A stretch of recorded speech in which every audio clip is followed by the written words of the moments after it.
Yes. The Leaf Spring Army sends its regards.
Hello, everyone. I'm the Enforcer, and I'm accompanied by Enforcer Matt. And good evening, folks. It's Enforcer Matt, and welcome back to day 1604 of the War News stream. And tonight we have very big news coming out of the Middle East and some very big escalations taking place as of the last 24 hours. Right now we're seeing that U.S. forces have begun destroying bridges, now isolating the Iranian forces near Bandar Abbas in the Hormuz Strait, and that's a huge development today. Also, we're seeing huge explosions near U.S. bases in the Gulf states. We're not sure what was hit, but it looks like something bad might have happened near a U.S. base. And also, Putin's oligarchs are now evacuating their yachts to Turkey, in addition to Putin also evacuating his yachts to Turkey too. But it's good to see you all once again. And of course, we're going to be covering the past 24 hours of the news from around the world, as we have been able to hear major and significant developments, particularly from the Middle East today, and also Eastern Europe as well, over the course of the past 24 hours. According to breaking news that has emerged from just over the course of the day, the United States Armed Forces have conducted major strikes against the Islamic Republic of Iran's coastal forces, causing untold devastation to major bridges and railway infrastructure heading to the city of Bandar Abbas. From these major strikes, we can largely conclude that the United States of America is now isolating and trapping large numbers of IRGC and Iranian armed forces within their stations and posts along the Strait of Hormuz to be able to isolate them and destroy them in detail with the superior firepower of the armed forces of the Republic.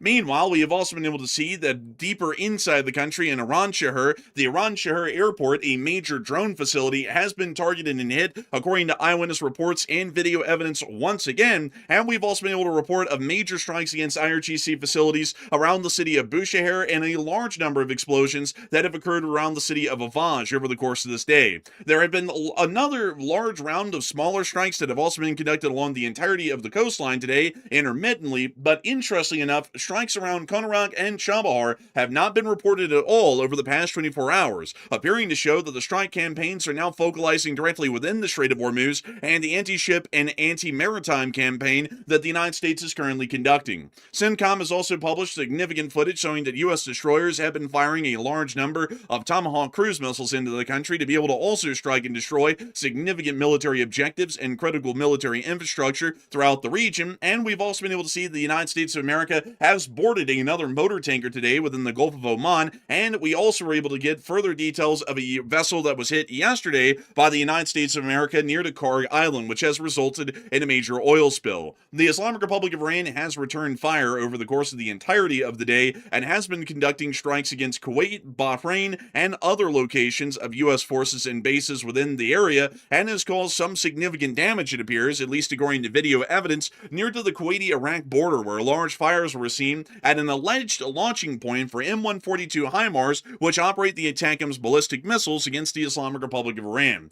We've also been able to see that the Syrian interim government today has intercepted a large number of shipments via the IRGC through Syrian territory, attempting to make it to Hezbollah, of a humongous number of FPV drones and also kamikaze drones, which are apparently about to be delivered to Hezbollah forces, and their shipment was stopped by Syrian interim government forces. While all of this has been going on in the northern part of the Arabian Peninsula, the Yemeni Houthis have openly threatened to blockade the Bab el-Mandeb, responsible for 12% of all global ships passing through each and every single day, and trying to attempt to cause even further damage and leverage against the United States of America, and forcing the United States to divide its forces up against the breaking of the Hormuz blockade and the breaking of the Houthi blockade within the Bab el-Mandeb. Outside the Middle East, we've also been able to get some fairly interesting developments out of the war in Ukraine, where we were able to hear that Lukashenko has started to inspect bomb shelters throughout the entirety of the Republic of Belarus, as it does appear that tensions are still riding high between Belarus and Ukraine. And additionally, Ukrainian armed forces have continued their long-range drone attacks against Russian commercial vessels within the Black Sea, particularly that of oil tankers, and the port of Novorossiysk and the Vostochny Rayon came under significant attack once again tonight. We have not been able to see any significant developments out of the Ingalls Air Base, but the Salavat refinery has proven to be significantly damaged, and QR code rationing in the Russian Federation is beginning to spread to the far-flung regions of Siberia, where we are now seeing the QR codes are being issued for citizens to be able to receive fuel. If you do not have the QR code, you cannot get fuel. We've also been able to hear that while the war continues to grind on, it appears that Putin and a multiple number of oligarchs have started to see that their yachts are fleeing outside of the Black Sea and on into the area of Turkey, where they are appearing to take refuge, possibly as the internal situation in Russia is now becoming near to a collapse or near to an absolute desperate influx or largely crisis point at the current state of the ongoing war in Ukraine. But we have significant amounts of news to cover over this past 24 hours, and of course, we're going to be starting covering our largest stories first, and then moving our way on down into the smaller stories throughout the night. And before we move on into all of that, I do have to say that we actually have some breaking news coming out on air at this moment right now. So Matthew, what do we got? Okay, so it does appear that Chabahar, Iran, which is a very frequented spot that's been hit by U.S. airstrikes quite a lot over the past week or so, it was hit about 20 or 30 minutes ago, and we got the picture out of that, proving that there was a U.S. airstrike in Chabahar. So it looks like it was also attacked once again, in addition to all the other attacks around Bandar Abbas and the other coastal sites that we've seen get struck so far today. So it appears to be that today's been one of the largest series of strikes that we've seen the U.S. conduct anywhere on Iran since the ceasefire came to an end. I would say today might be the biggest across the board. But that's the breaking news now. Also, by the way, real quick, CENTCOM says it completed the last wave of strikes right now on Iran, but that could change at a moment's notice. They've said that before, and then they start striking again sometimes after that. So we'll have to wait and see. I expect tonight we will have some breaking news throughout the stream, I would imagine, but that's the breaking news for right now.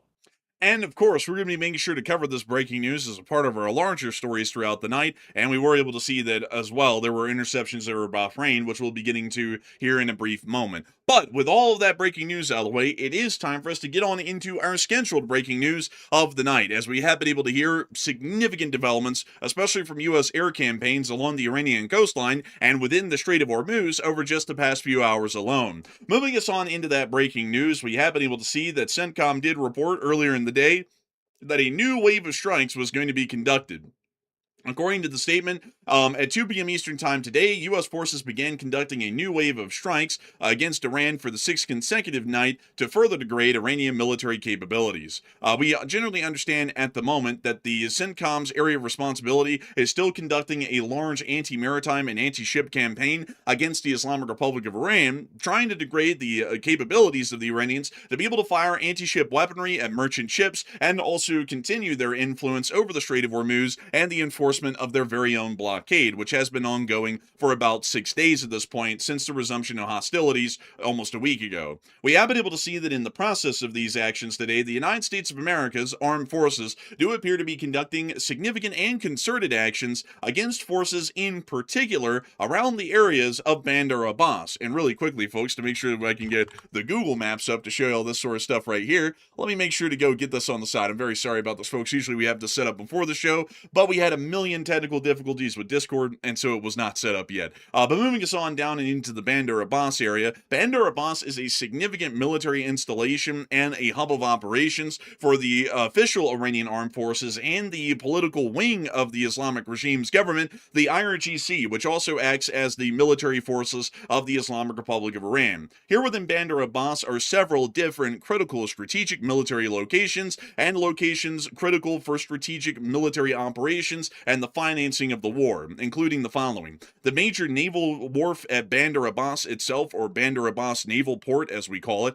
We also know that the Bandar Abbas International Airport serves as a significant base of operation for the Islamic Republic of Iran's Air Force, which is based out of the northern part of the airfield's perimeter. We also know that the Rajeh Port over to the west is an incredibly important location as well for the Islamic Republic of Iran to be able to move a significant amount of the shipping containers which are transported in and out of the country, keeping up some level of economic activity. And there's also an oil terminal here as well, which allows for the onloading and offloading of crude oil by some commercial ships, although this operation is nowhere near to as large as the operation at Karg Island.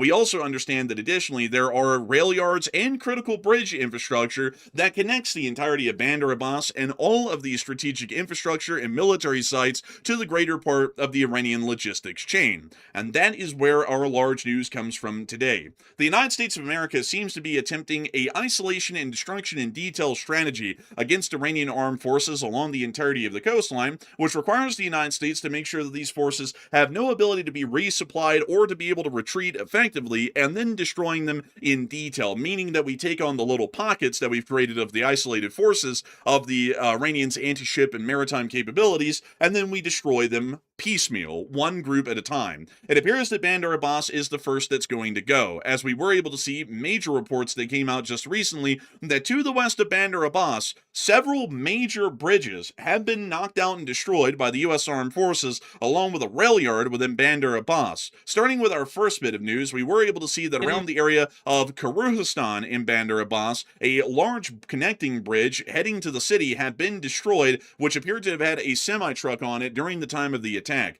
We can actually see the aftermath of the strike and the fire right here, near to the destroyed remnants of the bridge. You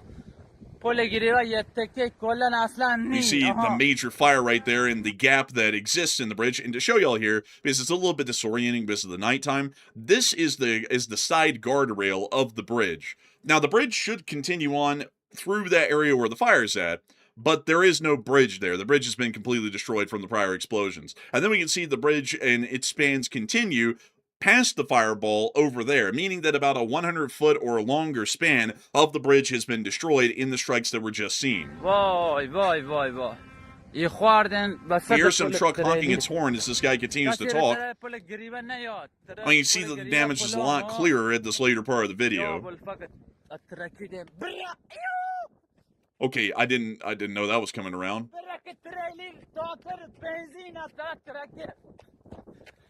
Also, by the way, I hate to interrupt with something real quick, by the way, but I see this has got a lot of people buzzing right now in the chat. I was informed a moment ago that there was a massive explosion off the coast of Florida, apparently near Orlando, about an hour or two ago, and I did some research into it, and it appears to be there was some experimental explosion that took place right off the coast of Florida on the east side of Florida, and it's not really sure what it is, but it registered as a 3.9 magnitude earthquake, apparently right off the coast of Florida. And there's rumors out there that maybe it's a Navy test or something right off the coast, but I will admit I've never really seen anything quite that large off of Florida's coast. I think they conducted ship shock trials out there before, but I don't recall it registering as a 3.9 magnitude earthquake. That's a little bit fascinating. So not really sure. I think there's currently journalists trying to get comment on that from the U.S. Navy, but they're really being a little bit secretive about it to a certain degree. So not totally sure, and we'll try to check back on that and see if we have info by the end of the stream.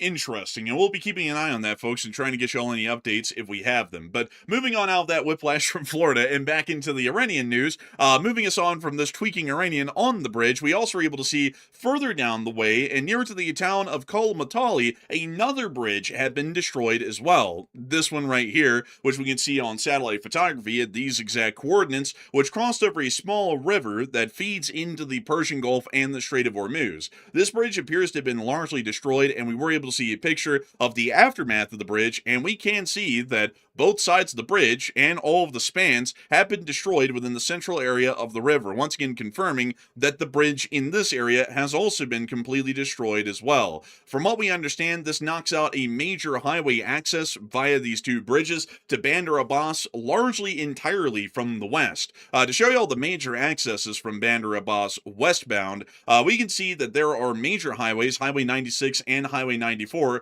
that either travel from Bandar Abbas directly to the city of Shiraz, or there is Highway 96, which travels all the way from Bandar Abbas down the coastline to Asaluya and also finally to Bushehr, and then further on up in towards Isfahan, way in the central area of Iran. Both of these major highway accesses for the city have been completely knocked out, as both of the bridges served as vital transportation corridors into this area. And to show y'all both of them, the first bridge, which we saw, the second bridge, which we just covered prior, is seen right here. This is the exact bridge on Highway 94 that has been knocked out today by a U.S. airstrike, and we understand that most of the bridge over the river has been completely destroyed. There are some spans standing on the far east and west sides of the bridge, but generally the bridge, of course, is clearly inoperable and impassable. We also were able to see that additionally further north, that within this area, there was also another bridge destroyed as well. This one right here on Highway 96, which is once again depriving the Islamic Republic of Iran of really any capabilities of easily or effectively driving into Bandar Abbas via Highway 94 or Highway 96. We also were able to get some additional details as well of the bridges that were destroyed, and another clip here that showed the bridge near Khuristan, which is further north up here. It's right up here. It's this bridge on Highway 96, and once again, more proof of the destruction after the strike. Here's that clip.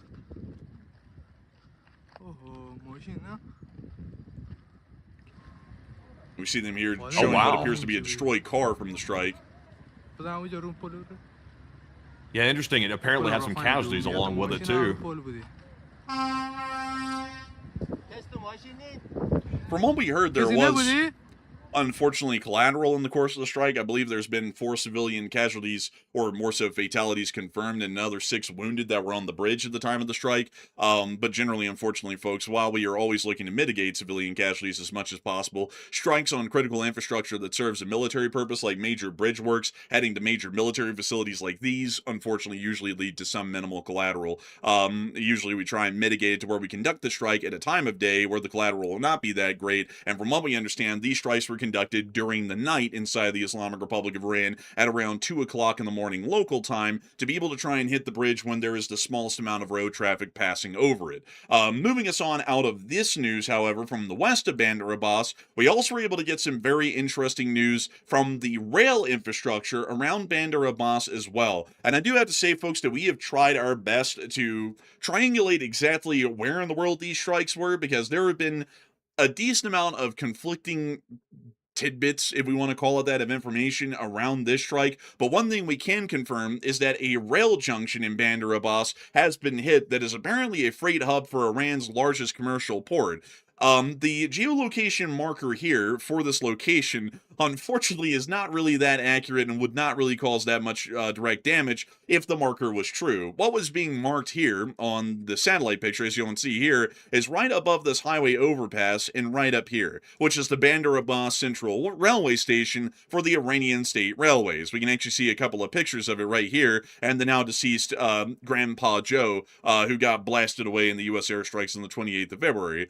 Generally, this railway station does not have any freight infrastructure nearby to it whatsoever, and the only junction that exists here is a turnaround for a passenger train to loop around and then start heading the opposite direction back up the tracks of which it came. There's also a small freight yard here that appears to be either largely abandoned or in very horrendous shape. If the U.S. blew up this rail yard, that might actually be an improvement. So what I'm generally believing, because I did a little bit of digging, as many of y'all will know, I'm a bit of a rail fan and something of a foamer, so I did a good bit of digging to try and figure out where exactly the railway infrastructure could be that was hit, and it certainly wouldn't have been directly north of Bandar Abbas if any critical railway infrastructure was hit. What they're most likely talking about is this Y intersection in the railway tracks that exists here, and we may see that the junction or rail yard here around the Bandar Abbas Junction railway station may have been directly hit, as this generally is a freight rail yard only and not a passenger rail yard, meaning the damage here could have destroyed a significant amount of supplies stored in rail cars that were going to be transferred to the IRGC in the very near future, or we may have seen that the freight depot over here to the west side may have been directly hit and destroyed, making offloading of cargoes for the Iranian armed forces much more difficult, if not increasingly challenging.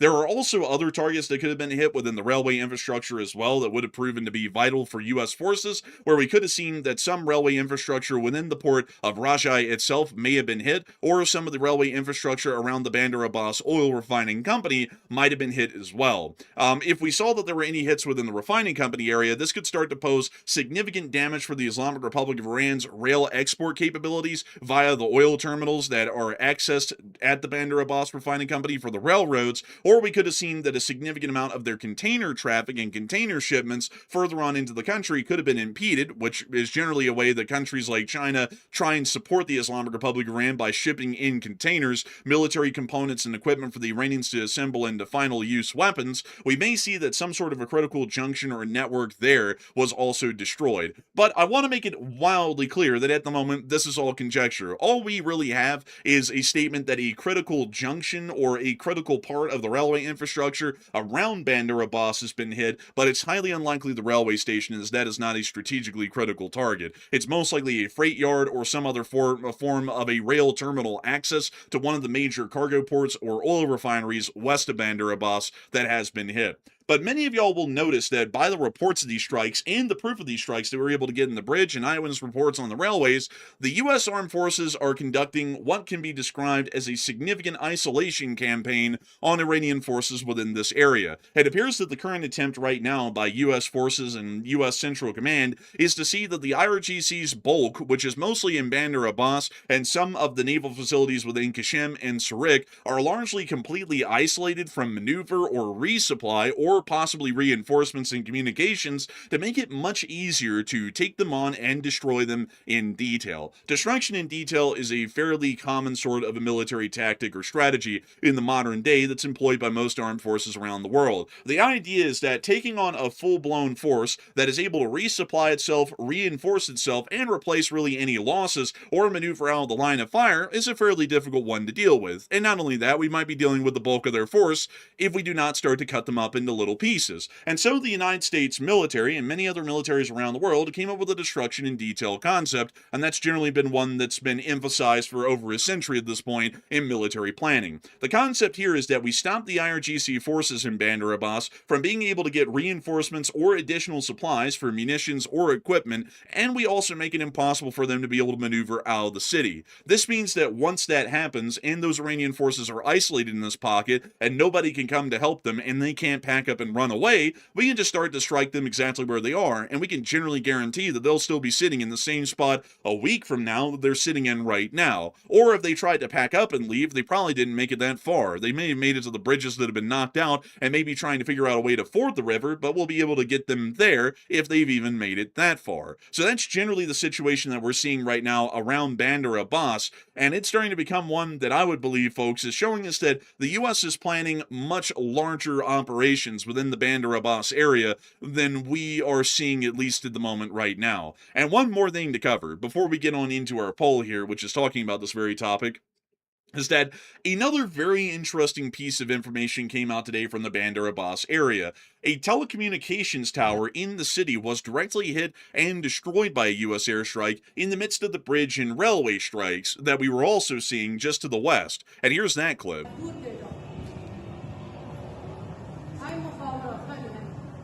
We see what appears to be smoke already rising from the base of the tower, and we can also see the tower right there as well.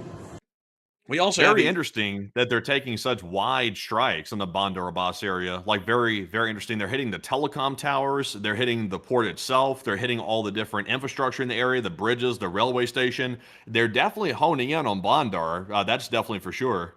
You know what's interesting is that they're destroying the IRGC's capabilities in the city to be reinforced, resupplied, or to communicate with the outside world, meaning that they're basically putting them in a little bubble down there inside the city. And of course, I do have to mention, folks, that there are a couple of major bridges and roadways that still do exist heading to Bandar Abbas, although we believe they're far less used. There's the highway that travels on to Rafsanjan in the central area of Iran, quite literally within the uninhabited desert, and Sirjan as well. And there's also bridge works and highways that travel to the eastern part of Iran, although that's not a critically important part to have connections or access to for Bandar Abbas.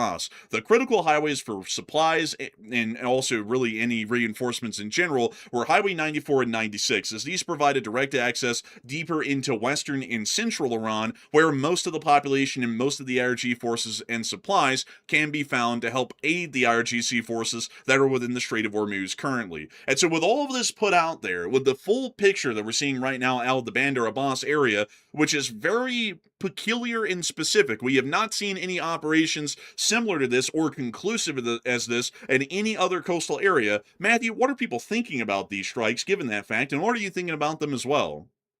Okay, so today we've seen something unprecedented now that the U.S. forces have taken out two major bridges, specifically leading to Bandar Abbas from the northern areas of Iran. So they've cut off the biggest roadway, and one of those bridges was the biggest entrance into Bandar Abbas that connects it to the rest of Iran. That was one of the biggest entrances, and then they also hit that secondary bridge that we saw in the other photos and videos that we just showed a minute ago. And then they struck the telecom system. They also hit a railway system as well. So Bandar Abbas, a lot of concentrated attacks right there in that one area, which makes you wonder, is there something more to this? Because that seems like preparation operations for potentially inserting troops in on the ground, possibly. So it looks like 42% said the U.S. forces are preparing for ground operations, while 39% said U.S. forces will not ground attack, and 12% said I'm 50-50 on this one. And I'll be honest, folks, this has a very, very distinct look that the U.S. might be preparing, or at least getting the area ready and softened up for a limited ground operation. That's what it looks like to me. I know it's a big thing to say, and Bandar Abbas is obviously a very big hotspot for the Iranian forces. But, I mean, what else would be the objective here? Because if it was true that the U.S. was simply trying to put pressure on Iran and make their economy come to its knees, they would launch these attacks across Iran as a whole. They would not just launch attacks in a one concentrated coastal city inside of Bandar Abbas. They wouldn't do that. It would be a much wider range of strikes across a much larger area. So, with it being this concentrated, I would say the odds are going up dramatically that the U.S. might actually invade Bandar Abbas. Now, I'm not saying it's a 100% certainty, by the way. I would put it right now at 50-50 odds. That's what I would put it at personally, in my opinion. So I'm with the 42%, but with a small caveat. But Enforcer, what say you? I would have to say we are definitely preparing for ground operations. This is something to be entirely honest with y'all, that seems very similar to the preparations for a landing in Normandy Beach or in Sicily, an operation, oh man, I'm trying to think of the name of the operation for the landings in Italy. I forgot the name of them, but Operation Overlord was the name of the operations for the landings in Normandy, but they're very close sounding to it. We're knocking out any ability for the IRGC or the Iranian military to flood into the area of Bandar Abbas rapidly because the bridges into the city from the west have been knocked out, which is where most of the reinforcements would be coming from in that sort of a situation. And also on top of that, the Iranians' communications abilities have been knocked out in the city as well. And on top of that, their ability to move in any equipment or trains via rail have also been knocked out to the city as well. It's very interestingly isolating these forces, and we are not seeing this once again. Yeah, also big shout out to everybody who said it was Operation Husky. Operation Husky was the one where we landed in Sicily. Big thanks to everyone for saying that. But this is definitely isolating the forces in the area for something to come to make it a lot easier to take them on and knock them out.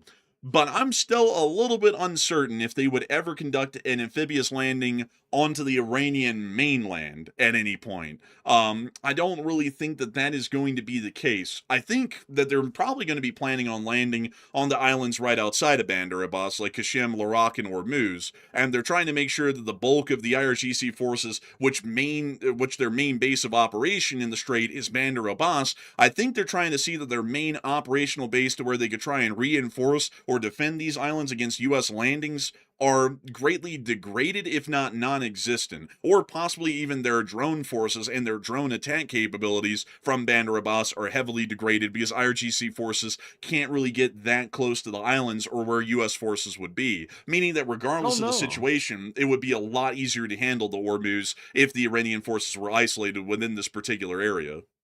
I don't know, man. I don't know because if the U.S. lands on Qashem Island, which is the big one right over here to the left, right in the middle of Strait of Hormuz, if they land on that and the primary Iranian forces are stationed in Bandar Abbas, and even though their resupply lines might have been cut off, they'll still have a pretty good bit of drones and other munitions that they could launch, and then launch a siege on Qashem, and then the U.S. forces would be in the wide open with no cover. So I think if they went for something, I think my mind is telling me they might go for Bandar Abbas because they have the port facility there. They have all the main forces there. So if they hit that over and over and over to prepare that for a ground operation, that seems like that might be a more juicy target for the U.S. military to actually land ground forces. So that way they weren't an open target on Qashem Island. It could be like that. That could be the possibility. It's just that creating a beachhead and then expanding a beachhead when the Iranian forces will be able to leverage most of their power against us, at least at the opening. Of course, that doesn't mean that 600,000 guys are going to dogpile on the beachhead and crush it immediately, but they still will be able to see that their forces are able to resist.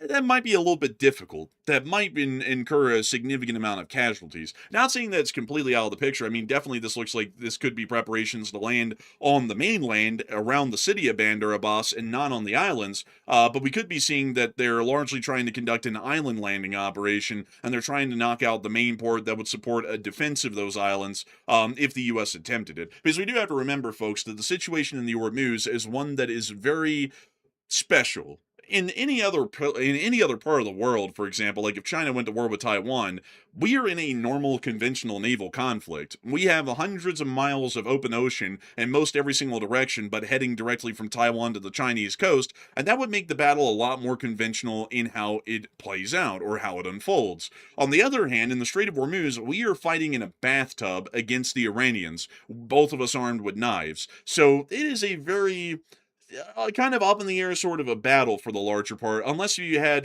two knives in both hands, and the Iranians only had one, which is what we're largely trying to do right now. So even landing on Qashem, Larak, or Hormuz Island could be difficult, because to do that right now, you would have to bring in a LHD, which would most likely be the USS Boxer, which is currently in theater, and quite literally roll it up right off the coast, along with its entire, let's see here, oh man, I'm trying to think. It's task force. We'll just call it that for the sake of brevity. But we would have to roll it up to the coast with its entire task force and start landing forces directly on these islands. Meaning that if the forces were fully operational at Bandar Abbas, they could start to roll out IRGC fast attack boats, which would cause hell on earth for that task force. And we could also see additionally that anti-ship and anti-vessel equipment and missiles or drones were used to try and attack that force while they were right up on the island. If they isolate them from long-term resupply, and they start whittling away at these forces in Bandar Abbas right now. And that means that here in the future, an LHD can literally roll right up onto an island and start dropping off an MEU on shore, and there really wouldn't be much of anything the Iranians could do on the mainland to be able to Yeah. resist such a landing.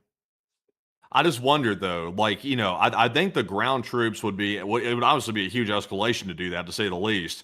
But in reality, though, even if the U.S. forces are somehow able to pull that off, and let's say they successfully like insert forces in the Bandar Abbas and they take the area and they're able to hold it, what's actually the objective beyond that, though? Because yes, they could launch attacks from Bandar Abbas, but granted, they can also launch attacks right from Kuwait. I mean, Kuwait's not too far away from the area, so I mean, it doesn't take too much longer to launch a missile from Kuwait on Iran than it does to launch one from Bandar Abbas on Iran. So I'm not really sure exactly what would be the exact goal beyond that, other than saying we took something inside of Iran, and also trying to hold it could be a challenge, actually. So what do you think would be the actual objective? Because I'm kind of at a bit of a loss. I suppose the objective would be to knock out and occupy the main base of operations for the IRGC in the Strait of Hormuz to try and allow for civilian shipping or merchant shipping to become possible once more. But I really don't see why that would require or necessitate a direct landing on the coastline if that's really what they're starting to work towards at this point. That could be extremely dangerous, and not only that, U.S. forces would be in a continuous battle against the actual armed forces of Iran on the perimeter of the beachhead that we would create in this limited area 24/7. There would never be a cessation in that fighting around the beachhead's perimeter, and that means that heavy casualties could be incurred just from the result of the heavy conventional fighting that would be happening in that area. On the other hand, if we land them inside of the islands instead, and we completely avoid ever landing on the coastline, we could see that Iranian forces, as a result of these strikes, are heavily degraded in their abilities to attack U.S. forces on these islands, and then we could see that merchant shipping could resume as normal, and these ground forces on Qashem, Lorak, and Hormuz could give a bit of an air defense barrier to be able to detect and shoot down any anti-ship missiles or drones that are being fired at the merchant ships further on south in the Strait of Hormuz and the Omani shipping lane. That's at least how I'd look at it. I think that'd be a lot more of a logical approach. It would mitigate casualties. It would create the sufficient sanitary zone we need to begin convoy escorts or to begin the movement of merchant ships, and it also wouldn't require U.S. forces to engage in continuous combat on the mainland against Iranian forces that would be putting continuous pressure on a U.S. beachhead within that area.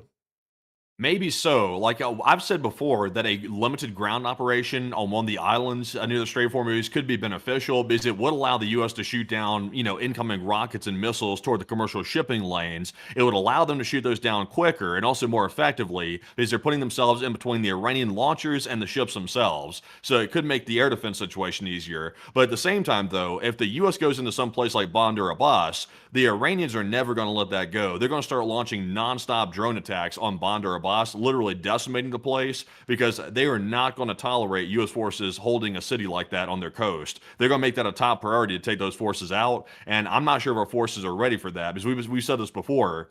There's really no way to defend against those drones when they come in. Our forces aren't used to it, and not only that, but they're going to get attacked very quickly, and they won't have time to entrench their position and get locked down and secure before Iran starts launching these drone attacks. So casualties could be high, and really, for what objective, really? Is it really worth possibly losing a whole bunch of soldiers just to say we invaded Bandar Abbas? I'm not so sure if that's worth it or not. I don't really think it is, and I think that we should be focusing more on military campaigns and strategies that are far more sensible, mitigate casualties by design, and also achieve our strategic objectives by and large all the same. And I think that an island capture campaign in the Hormuz would probably be a lot more successful than going directly onto the mainland. Going directly onto the mainland, I'd be entirely honest with y'all, seems to me to be the equivalent of saying we're willing to throw away tons of lives, highly likely of U.S. Marines, really to achieve the same objective that we could have done by just taking the islands south of the city and holding those instead, where the Iranians are not able to directly fight in ground battles against the Marines. The Marines at that point would only be defending against drones or trying to dig in and just hold the islands physically, which is also, by the way, folks, this is something that is entirely different as well.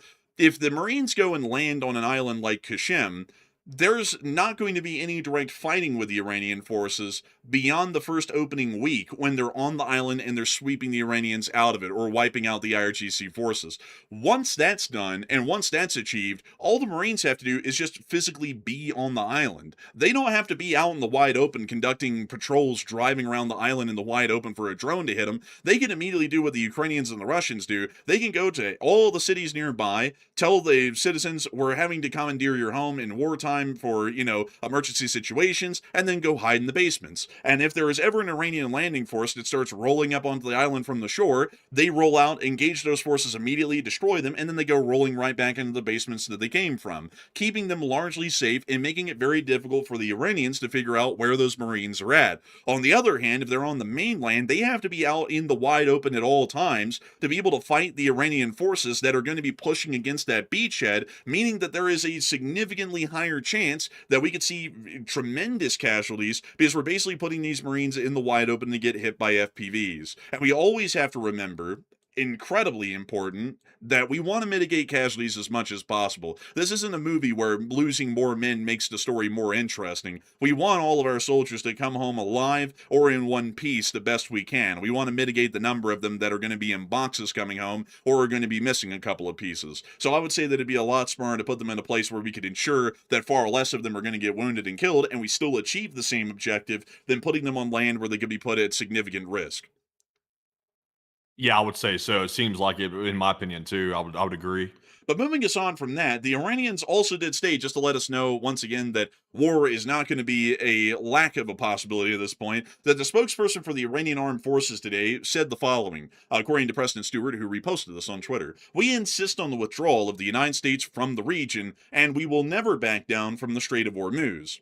So the Iranians have made it incredibly clear there is no negotiations with them. Once again, we already knew that. The United States Armed Forces must press forward to victory and must break the blockade at a minimum of a war goal, or we will completely fail and we will suffer defeat, because they are never going to allow the Strait of Hormuz to be relinquished from their hands, and they are once again saying over their cold dead body, meaning that we have no choice but to continue the conflict and to reopen the Strait of Hormuz by and large. Outside of that, we have also been able to hear some other major updates from the southern coast of the Islamic Republic of Iran as well, as we were able to see that right when we went live on air, there was an explosion within Chabahar, and we were able to see that there was smoke rising once again from the port area.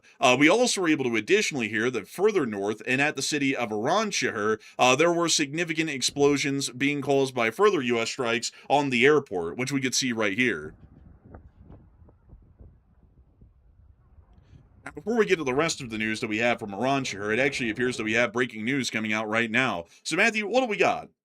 Oh, Okay, so we just got word that apparently the Marine Control Tower in Chabahar, or I believe this is Chabahar right here, it has been completely destroyed as of this morning. The picture you're seeing right here is apparently the moment that it collapsed.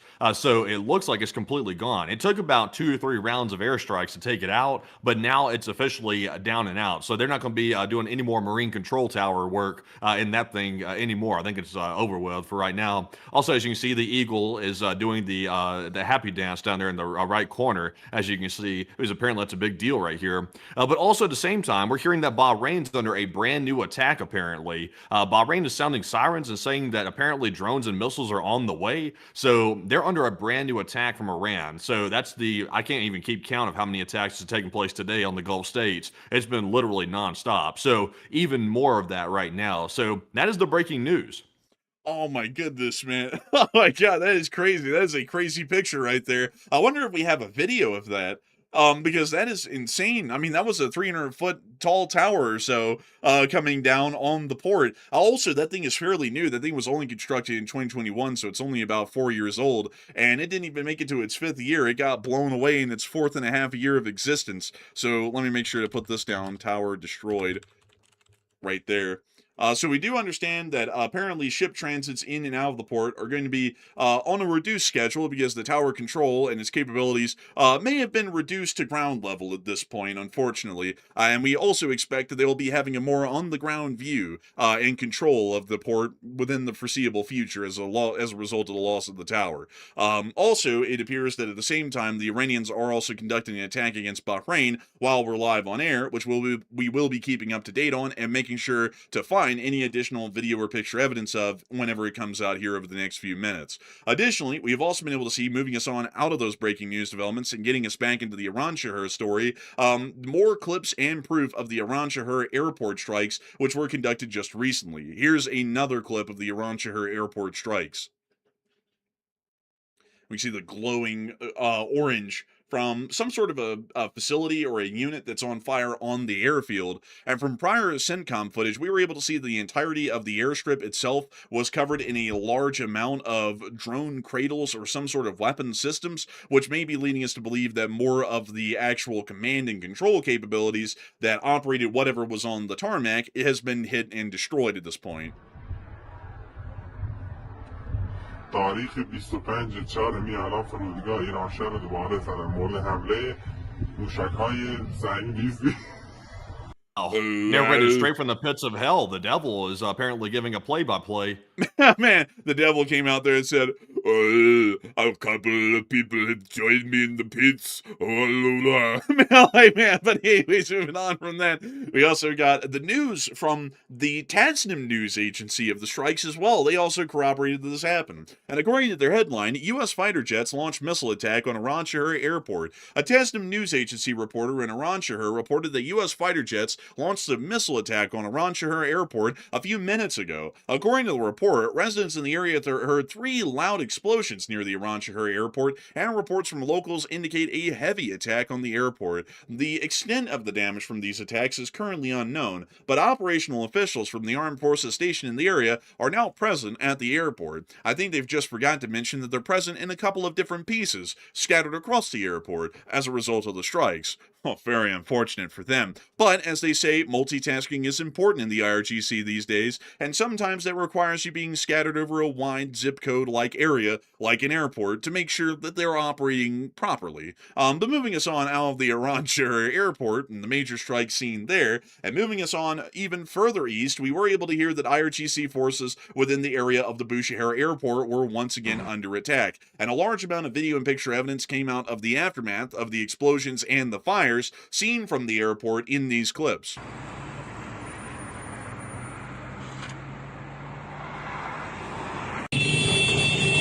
Oh my God. It's always loud in those clips, you know. Man, my ears, they're bleeding at this point, but that airport's jacked up right there. I guess the airport became airborne. I guess it flew away like a bird. Man, that thing flew away like a bird. We also were able to see that according to the, let's see here. Oh, this was the deputy governor of Bushehr that actually reported this one. An enemy missile attack on air and naval bases in Bushehr. The deputy governor of Bushehr reported the following. In the attack that occurred minutes ago in Bushehr, several American missiles struck an air base and a naval base in Bushehr. In case y'all are wondering and curious, where in the world is that air base and naval base? This is the air base, as we can see here, and the naval base, I believe, might be, well, this looks more like a fishing pier. I don't really see any wait a minute, folks. We got to check the actual coastline here because they never put them in the water. They're always on land. So let me see if there's any fast attack. No fast attack boats in there. Maybe up here. Let me go around and make sure to check. Oh, look, a container port right there. That's something to note. Where in the world is the IRGC naval facility around here? Because the Iranians are saying that there is one here, so they're definitely... Is this it? I don't know. It kind of looks like a junkyard. Well, I mean, that could definitely be an IRGC naval yard. I mean, they look like junkyards. I mean, honestly, most of the time. There are a lot of ships out here. I mean, there's even an entire oil rig sitting here in the middle of the port. So, I mean, they could quite literally... Oh, wait a minute. Here it is. It's right here. You know why, folks? There are all the fast attack boats lined up in a row on the shore. So this is the little IRGs. Oh, look! A Qasem Soleimani. Yeah, this is definitely the naval port right here. This is what was blown up, was this entire area through here. This appears to be some sort of an IRGC naval base, so we are getting reports that apparently explosions were caused in this area at the IRGC naval base in Bushehr, and also on the air base once again, which has been hit almost every single day of the airstrike campaign so far. Before we move on into our last bit of news that we were able to get out of Bushehr, once again corroborating that the IRGC bases were hit and showing a picture of it, which we have now covered to get out of of the way, a lot of people aren't talking about the poll that we have in the chat right now that's talking about what are the Iranians going to do now that the U.S. has started to strike bridges and railway infrastructure around the city of Bandar Abbas. And Matthew, what are people thinking about that? And what are you thinking about that as well? All right. So I will admit, I'm not trying to say, I'm not trying to just like stroke my ego or something, but I did call this yesterday. I said, but sooner or later, very soon, we're going to see dual use infrastructure getting hit left and right that's being used by the Iranian forces. I said, it's coming. The U.S. is going to do it. That's the next logical step. And we're probably going to see that very quickly. And sure enough, today, what do we see? The U.S. forces have begun striking Iranian bridges used by the military inside the Bandar Abbas port area. And also the railways are getting hit too. So sure enough, right on schedule. But how will Iran now likely escalate? Because this will prompt an escalation of some sort. So what do you think they're going to do to retaliate for this brand new series of massive strikes? 54% said Iran will hit the Gulf state infrastructure, which will mean the power plants, possibly the desalination plants, and other critical civilian infrastructure like that. While 29% said Iran will close the Red Sea Strait and tell the Houthis to take it over, which is a very important strait on the other side of the Gulf states, which is responsible for about roughly 14% of global trade, and about 11% of the audience said Iran will start new talks in an attempt to stall this escalation attempt right here. So I would say what's likely coming next, unfortunately, is Iran's going to start striking bridges in the Gulf states. I think they tried to attempt to hit that major bridge in Bahrain. There's a large bridge there. Sadly, I can't remember the name of it right off the top of my head. Do you remember, Enforcer? Is it Kuwait or Bahrain the huge bridge is at? It's the Sheikh Jabal al-Sabah Causeway.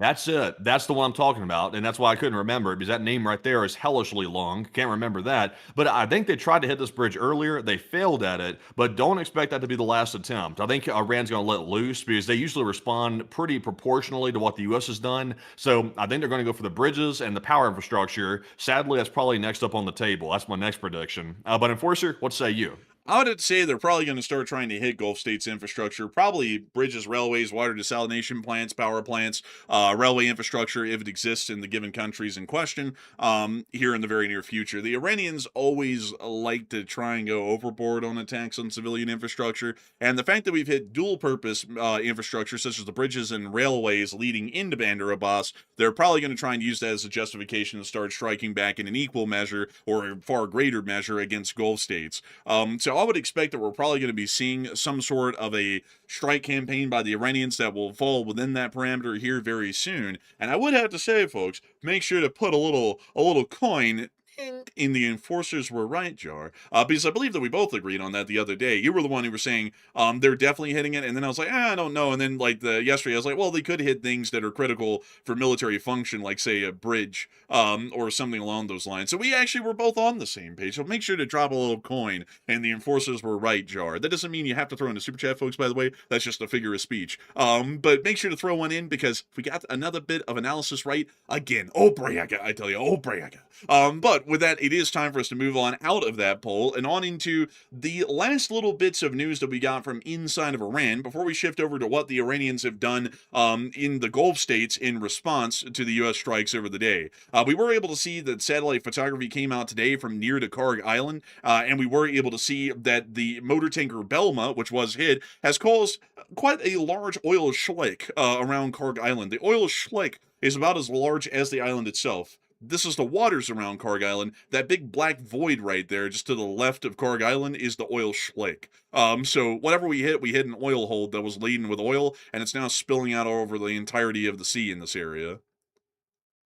That's not good, to say the least. Also, by the way, I hate to interrupt. We have more breaking news right now. I'm getting some very early reports from eyewitnesses on the ground claiming that apparently nearby or possibly on the Bapco oil refinery in Bahrain, there's currently smoke that's allegedly rising from that location inside of Bahrain. Also, apparently, I'm also getting some same information at the same time that there could be 4 explosions in Qatar as well. So hearing of explosions and possibly smoke in both Bahrain and Qatar amid the Iranian missile and drone attack. So it looks like it looks like Iran might be going for the oil first. They could be going right back for the oil fields and refineries inside these countries, and they might be holding off on the bridges because they're going for the oil first. That could be what they're up to right now, because this is very early, by the way, folks. I just heard about this literally 60 seconds ago, so we'll have to wait and see if we get some more visual confirmation about this and see exactly what has been hit and geolocate that when we get some photos. And we'll definitely have to see if we can get some further information, but it appears that there may have just been attacks and significant impacts on the territory of the Kingdom of Qatar very recently as a result of Iranian strikes that we're starting to hear of eyewitness reports from on air right now. But moving us on out of that bit of news, that breaking news in Qatar, which we'll be updating on here very shortly, I'm sure, and also the Karg News satellite photography, we also were able to hear about 6 independent strikes were conducted on Avaj today, and of course strikes were also conducted on Bandar Abbas and Gashem. But more importantly, Avaj and the Khuzestan provinces still sustained significant strikes throughout the day by the forces of the United States Armed Forces. So moving us on out of that bit of news and everything that's happened along the entirety of the Iranian coastline today, we also have 2 more little bits of news that I actually need to make sure we cover before we get to the news of the Iranian strikes on U.S. forces and Gulf state allies over the day. Moving us on into the Gulf of Oman, we were able to hear that the motor tanker Wen Yao was boarded by U.S. forces today, and according to the statement from U.S. Central Command, U.S. Marines of the 11th Marine Expeditionary Unit conducted a verification boarding aboard the motor tanker Wen Yao in the Gulf of Oman, July 16th. As of today, American forces have redirected 3 commercial vessels trying to run the blockade, disabled 1 that didn't comply, and boarded 1 to ensure full compliance with the ongoing U.S. naval blockade against Iran. The Strait of Hormuz and the surrounding waters remain free and open, except for vessels attempting to violate America's steel wall blockade. I'd have to say that I think their verification boarding really didn't need to go that much farther, because apparently one of the pictures from the deck is an Iranian flag flying from the ship. So I'm pretty sure that this ship is not supposed to be around the blockade. I think that's from the port right there, actually. I think that's a port, like signaling device over there, isn't it? I would doubt that, because they didn't land U.S. forces at an Iranian port today. Like, is like, can we show this video at all? Like, what's in the video? Yeah, it's just like a slideshow basically. Oh. But they're on the ship. Like this isn't like, from what we can tell, them on a port or anything. This is apparently the ship, and the flag was on the ship. Interesting. That's fascinating that they were allegedly flying an Iranian flag. Allegedly. I don't think it's allegedly. You can see it right there. Like, there it is. Like, it's right on the mouse cursor. There's the green, the white, and the red of an Iranian flag. Where's the mouse cursor? Wow. Right oh, here. back there. I see it. Yeah, I see it now. Oh, yeah, that does appear to be there. Yeah, it does. Yeah, it looks like it. You're like, allegedly, bro. We're looking at the picture. It's literally on the ship. So I think we can say confirmed that is definitely an Iranian flag, and this thing was flying the flag of Iran. Considering that this picture also came from the deck at the stern of the ship, I think we've got all the confirmation we need on the verification check. This is an Iranian ship, or at least it's It'd be a false flag. But why in the world would someone put out a false flag that would get the scrutiny of the U.S. military on them in the Gulf of Oman? Yeah, you never know. That basically says attack me quickly. If you put up a flag that has that on it right there. So I don't know. Maybe so. Man, I was really joking when I said false flag, by the way. You know how everybody loves to say, oh, it's a false flag. That's what they do. They just like hoist up a new flag and stuff like that. Allegedly a false flag, allegedly a flag, allegedly a soldier, allegedly with a rifle. Allegedly with nods. Man, like, I have to add the nods. But that flag right there, though, Matthew, that one screams, please throw a hellfire down into the engine room from the upper decks. Like, that doesn't say, don't mess with me, I'm good. That says, mess with me, like, badly. But anyways, moving us on out of that little bit of news from CENTCOM, CENTCOM also put out some published footage of the armed forces of the Republic working against the Islamic Republic of Iran. Do y'all want to see the footage of our brave forces fighting the Iranians? Of course you do, and it's the news, so we're going to show it to y'all anyways. Look at Old Glory flying in the background right there, man. They're illuminated by the glow of our glorious tomahawk as it flies towards Bandar Abbas or other exotic locations within the Islamic Republic. Right now, a defense industry contractor somewhere is going, well, lunch more. Man, would you like some? We can make them in the smallest batches possible. like 5 million a pop. A million, billions and billions and billions. Man, it's like that Lord of War clip where, like, he's watching that one guy fire the AK, and instead of hearing the sound of the gun firing, every time a bullet is ejected, he hears cha-ching, cha-ching. Bro, that's like the defense industry right now watching this clip.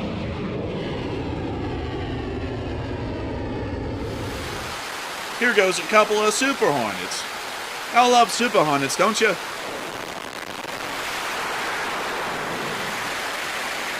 Go get him, Taya.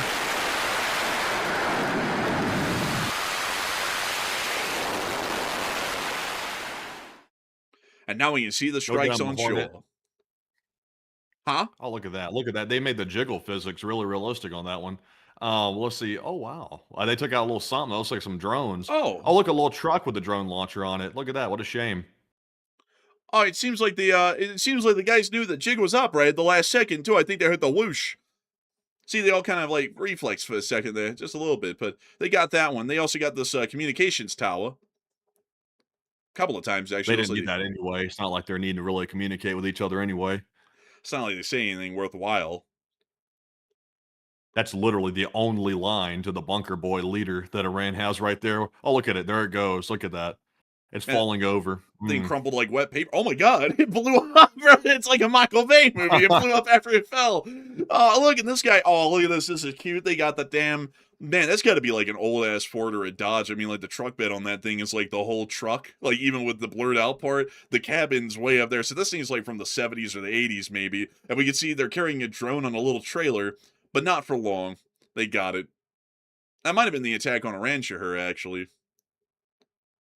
But that's the end of the They got him clips. good, that's for sure. He will be no more launching. Man, we blew up that $5,000 truck with that $30,000 drone on that $2,000 trailer for only the small price of $300,000 for the Hellfire. Honestly, value. Like, value actions here. Oh, man. I'm just kidding, by the way. We really have no alternative because all of our weapons are exorbitantly expensive and there's no cheaper alternative here in this country. But moving us on out of all of that news, from the U.S.'s actions against Iran today, it's now time to move into the Iranian attack news from the Gulf states and also the news out of the Houthi lands and Syria. But before we move on into that and all of the Ukraine war news that we have for the day, I do have to say, folks, that we have quite a lot of news to cover, quite a lot more to go through here over the course of this night. But before we get into it, I do have to say a humongous thanks to everybody who has been watching this channel and enjoying it so far tonight, as we love to know that many of y'all choose this channel to be your primary source of news each and every single night. And I hope that once again tonight we've been keeping the analysis, the reporting, and the jokes as good as they can be. Hopefully many people are having a great deal of enjoyment here watching this show again tonight. So before we get on into the rest of our breaking news, which make sure to stick around, folks, there's a lot more to go and a lot of interesting stuff to hear. We want to make sure to get the 3 questions from the chat first. And so, Matthew, what do we got?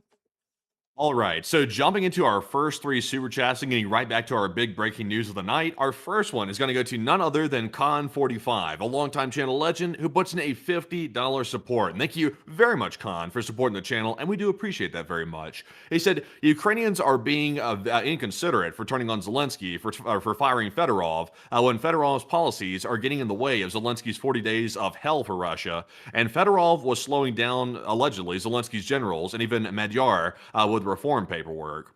Now, Khan, I will admit I am not super informed with all the nuances of that situation. That's why yesterday I was generally asking people to give their general consensus of what the overall situation was with that, because we both understand generally how Ukrainian politics works, but the very nitty-gritty nuances, that's something that sadly we don't have a whole bunch of time for the most part, so we have to rely on Ukrainians and their takes on it to generally get a gist of what's going on. I actually listened to Denis Davidov's video that he put out on that yesterday because he is Ukrainian. And I was like, let me go listen to somebody who is Ukrainian, explain what their take is on this to try to get a better grasp on it.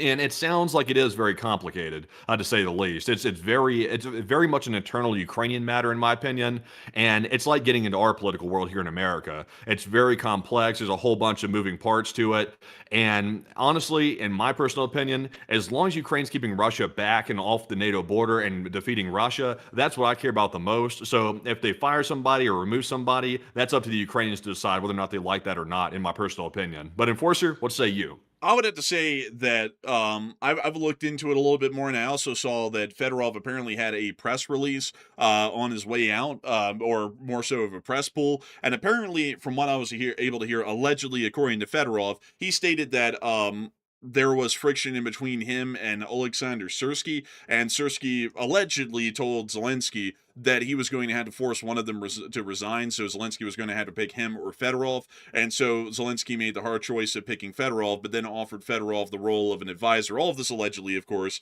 This was according to Fedorov at his own press pool that he had today, way early on in the day. And then Fedorov turned down the role of being an advisor and just said that he was going to step down completely and resign. So that's generally what Fedorov said had happened. And generally that gets into a great deal of inner political dealings, militarily and on the political side in Ukraine.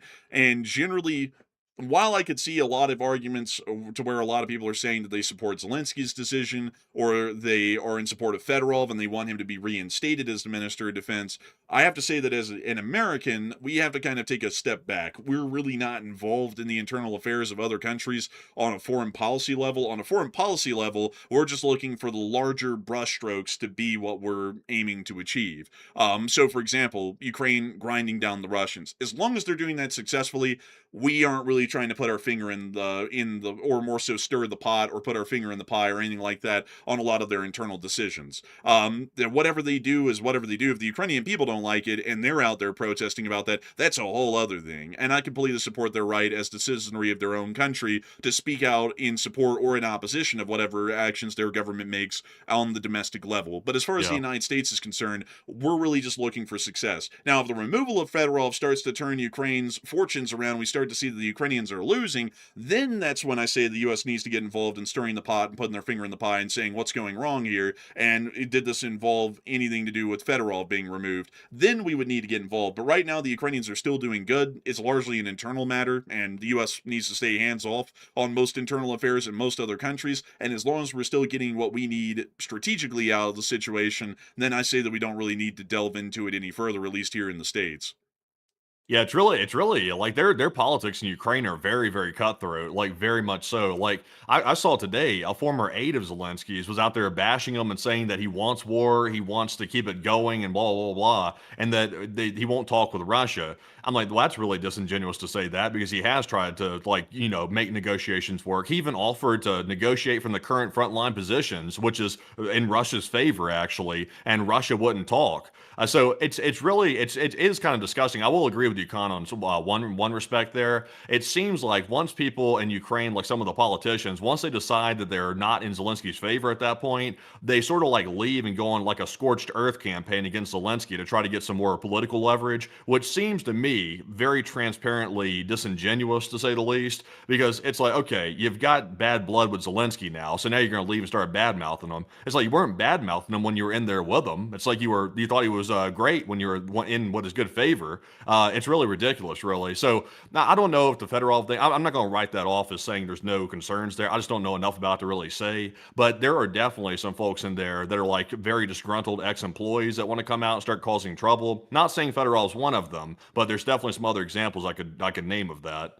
Yeah, I would have to agree. And also, folks, everyone has to remember, folks, that politics is a bit of a nasty business. And if there's a bandwagon to hop on against someone and it might lead to some sort of personal gain at the end of it, people are going to hop onto it. A lot of people don't really know this, actually, at least about Britain at the end of World War II. But Winston Churchill was ousted in the early part of 1945, I believe it was around March or February, by the Labour Party in the British Parliament because they jumped on a bandwagon that Churchill was nothing but a fool, he was an idiot, he was incompetent, he was a drunkard, and he wasn't achieving anything of real note. And so they actually ended up having a snap election, and the Labour Party got the majority of the seats in that election, and they ousted Churchill and replaced him with Clement Attlee. Then Clement Attlee did so badly, they got Churchill back just a couple of years later and kept him for a few more years after that. So generally, you always have to remember, folks, that if you start hearing a lot of words, and I've seen some things today, and we'll cover it a little bit, at least from what I've seen, according to some things that people have covered about the Fedorov situation, that there is certainly room for concern on the Ukrainian side and on the international side, but there's also room to say that it's not overblown to where this is the doom of Ukraine. I mean, we have seen four ministers of defense, including Fedorov, come and go through the war, and we've never really seen that Ukraine's plight has worsened in the war as a result of the removal or appointment of new ministers of defense or any other government officials for that matter. We also have to remember, folks, another thing to say is that Ukraine isn't exactly a perfect nation that is devoid of corruption, problems or of general strife within the government, much like any other government, or really more so, looking inwardly at the U.S. government. There is, of course, a lot of political intrigue, a lot of politics, a lot of backstabbing, and of course, the usual sprinkling of corruption that exists in their governmental system that makes things a lot more complicated and difficult. And generally, once again, to just round it out from the U.S. foreign policy position, we don't really get involved in the depths of that and act like we have a say in every single part of that. We're just looking for the Ukrainians to grind the Russians down and win the war, which will be beneficial to us. It'll be beneficial to them. As long as that's still being achieved in the master stroke of the situation, then everything else kind of falls into a minor category. If the situation turns around, however, because of these decisions, and they clearly are detrimental or bad decisions, then we get involved in having a say or telling them things are going to be this way or else we're walking off. So I hope that does address that the best we can. And a big thanks to you once again for that incredible support, Con45, and bringing up a very interesting point, a very interesting topic of discussion around the world, and particularly in Ukraine recently. And I would also have to say, folks, that one thing I will add that is a positive to see in Ukraine is that unlike Russia, people in Ukraine have a feeling that they have a right, and they exercise the right to go out into the streets and assemble peaceably to protest actions that they are not in support of. Which I will have to say, regardless of what's going on in Ukraine, we do have to applaud the Ukrainian government for ensuring the right of freedom of assembly and freedom of protests and demonstrations of government actions, because that is something that certainly does not exist in the enemy's Russian Federation. But moving us on from that, we apparently have some breaking news coming out of Bahrain before we move on to the next question. So Matthew, what do we got? Okay, so we're getting word that apparently there's Apache attack helicopters flying over Bahrain right now. It looks like they're trying to intercept incoming Iranian drones. We see a whole flock of them right here. And also after this, I have some more breaking news too. We see the Apaches here flying overhead. We're not really sure whose Apaches these are. They could be Bahraini or American.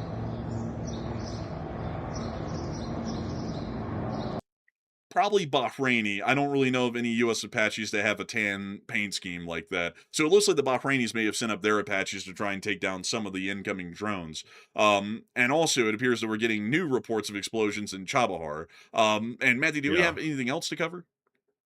So yeah, new renewed explosions in Chabahar, which is, by the way, why I said earlier, don't take the CENTCOM announcement that they're complete with strikes. Don't take that as a certainty, because now we're hearing of more explosions in Chabahar port, which is literally where we just saw their entire marine control tower come crashing down to the ground. That was like their brand new control tower. It's now a pile of rubble in Chabahar port. Also, we've heard allegations of a ballistic missile impact reported at the Al Udeid Air Base in Qatar. There could be an impact there. They're saying that occurred 10 minutes ago. Right now, it's different sources are saying that, but we don't have any visual confirmation of it, so take that with a grain of salt. But there's still a very big tit for tat going on right now between the Iranians and the U.S. forces. And at the moment, that is all of the breaking news that we have in the midst of the question segment, and we will be waiting to see if we get any further videos or pictures out of these incidents. But with that, a huge thanks to you once again for support, Con45, and helping this channel to keep it running, and we are on to the next one. And our next one here is going to go to none other than Opie from Florida. And thank you very much, Opie, for that $20 support. We do appreciate that. He said, shout out to my RCH, or shout out to RCH, my best friend is currently 19 Delta Cav, and we talk every day. But I also want to say it's cool to hear you guys grew up in Wetumpka. I grew up in Okahumpka, LOL. I don't know where that is, but that sounds interesting. He said, a question for the chat, if possible. Okahumpka, Florida.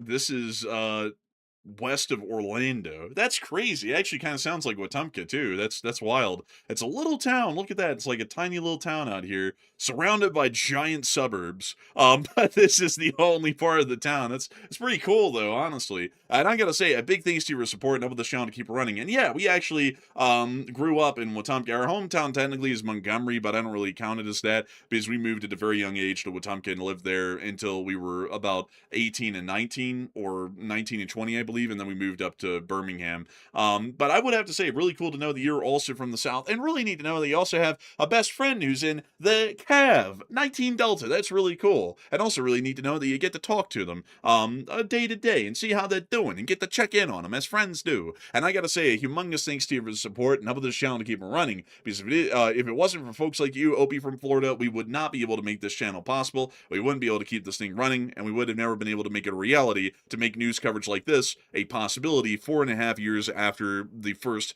daily news coverage like this started. And so we will make sure to get one from the chat in your honor. So, Matthew, what do we got? All right, so the one from the chat is going to go to none other than 007 Monty. And he said, what if Iran decides to start targeting the Gulf state oil and gas infrastructure? If they decide to start targeting that, we could see that the damage becomes long lasting even after the war ends. So if the Iranians are even able, well, actually, sorry, if the Middle Eastern states are even to ship oil out after the war ends because the Strait of Hormuz blockade is broken, that may be all for naught because they can't even load the oil onto the ships that are supposed to transport it out around the world. So generally, it's a bit of a two-pronged thing. We have to preserve the infrastructure that exists there, and we also have to open up the Strait of Hormuz because if any single one part of that system ends up being largely destroyed, it will create a bottleneck, and then we'll see that the oil crisis will become a permanent situation well on into the future.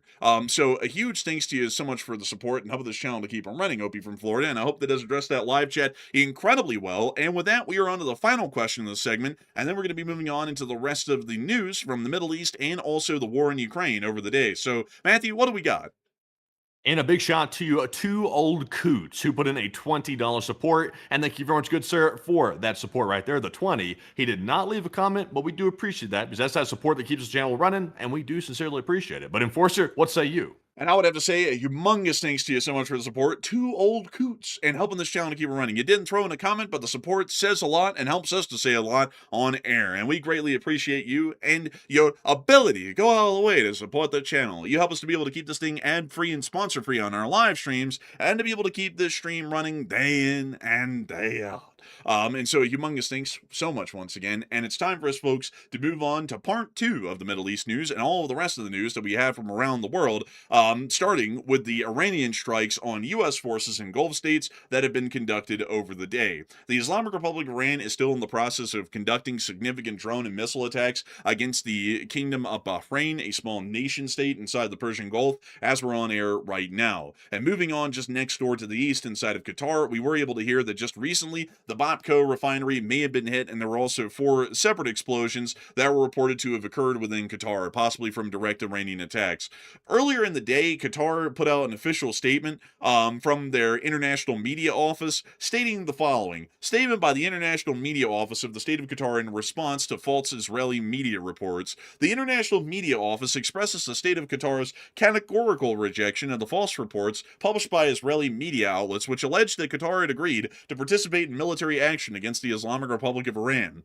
Man, those Israeli news outlets are always causing a stir because also, by the way, folks, this is why in a video a while ago I told you, well, you know, if you hear it from an Israeli media outlet, they're going to tell you everybody's going to war tomorrow every day, and they do, and they did that today with Qatar. They said that a lot of Israeli news outlets actually said that Qatar was preparing to join the war in support of the United States and start bombing Iran. And they started to circulate that story so heavily that the Qatari's international media office responded to it openly and completely denied in the statement that that was ever going to happen. The office affirms that these allegations have been circulated by individuals seeking to draw the state of Qatar into the conflict, to undermine its pivotal role in mediation, and to push the region towards further escalation and chaos. In this context, the office notes that Qatari officials have repeatedly affirmed since the outset of the conflict that the state of Qatar has not participated and will not participate in any military action against any of its neighboring states. The office further stresses that the state of Qatar will not allow such misleading allegations to undermine its active diplomatic efforts to bring the conflict to an end, and that it will continue its good offices in coordination with its regional and international partners to reach a comprehensive and sustainable agreement that addresses the concerns of all parties. So basically, this is just the Qataris saying the Israeli news lied about them. They're not going to be involved in strikes anytime soon. Meanwhile, back over to the west and inside of Bahrain, we did get reports just a moment ago that sirens are once again sounding within the country, and video and picture evidence showed that Apache helicopters are now in the air, apparently preparing to shoot down Shahed 136 drones. Earlier in the day, we also were able to see missile interceptors, most likely Patriots, being fired over Bahrain to attempt to shoot down the incoming Iranian ballistic missiles. We can see those Patriot interceptors down there at the bottom of the screen, flying into the air and attempting to hit the Iranian missiles. I wonder how long the air defense interceptors are going to last this time. Like, I'm becoming curious about that because now that we've seen this evening that it looks like there were some hits inside of Kuwait near a U.S. basing area, that is. I'm beginning to wonder how much longer they're going to be able to hold out, because obviously the Patriot stocks, they're not unlimited, and they're using Patriot missiles to shoot down cheap Iranian drones that are flying into the Gulf states. So we ran into this exact same problem the last time that the war was on. So I wonder when that happens, is the U.S. going to suddenly want to resort back to talking with Iran to try to, like, buy some time, or what's going to be the objective there?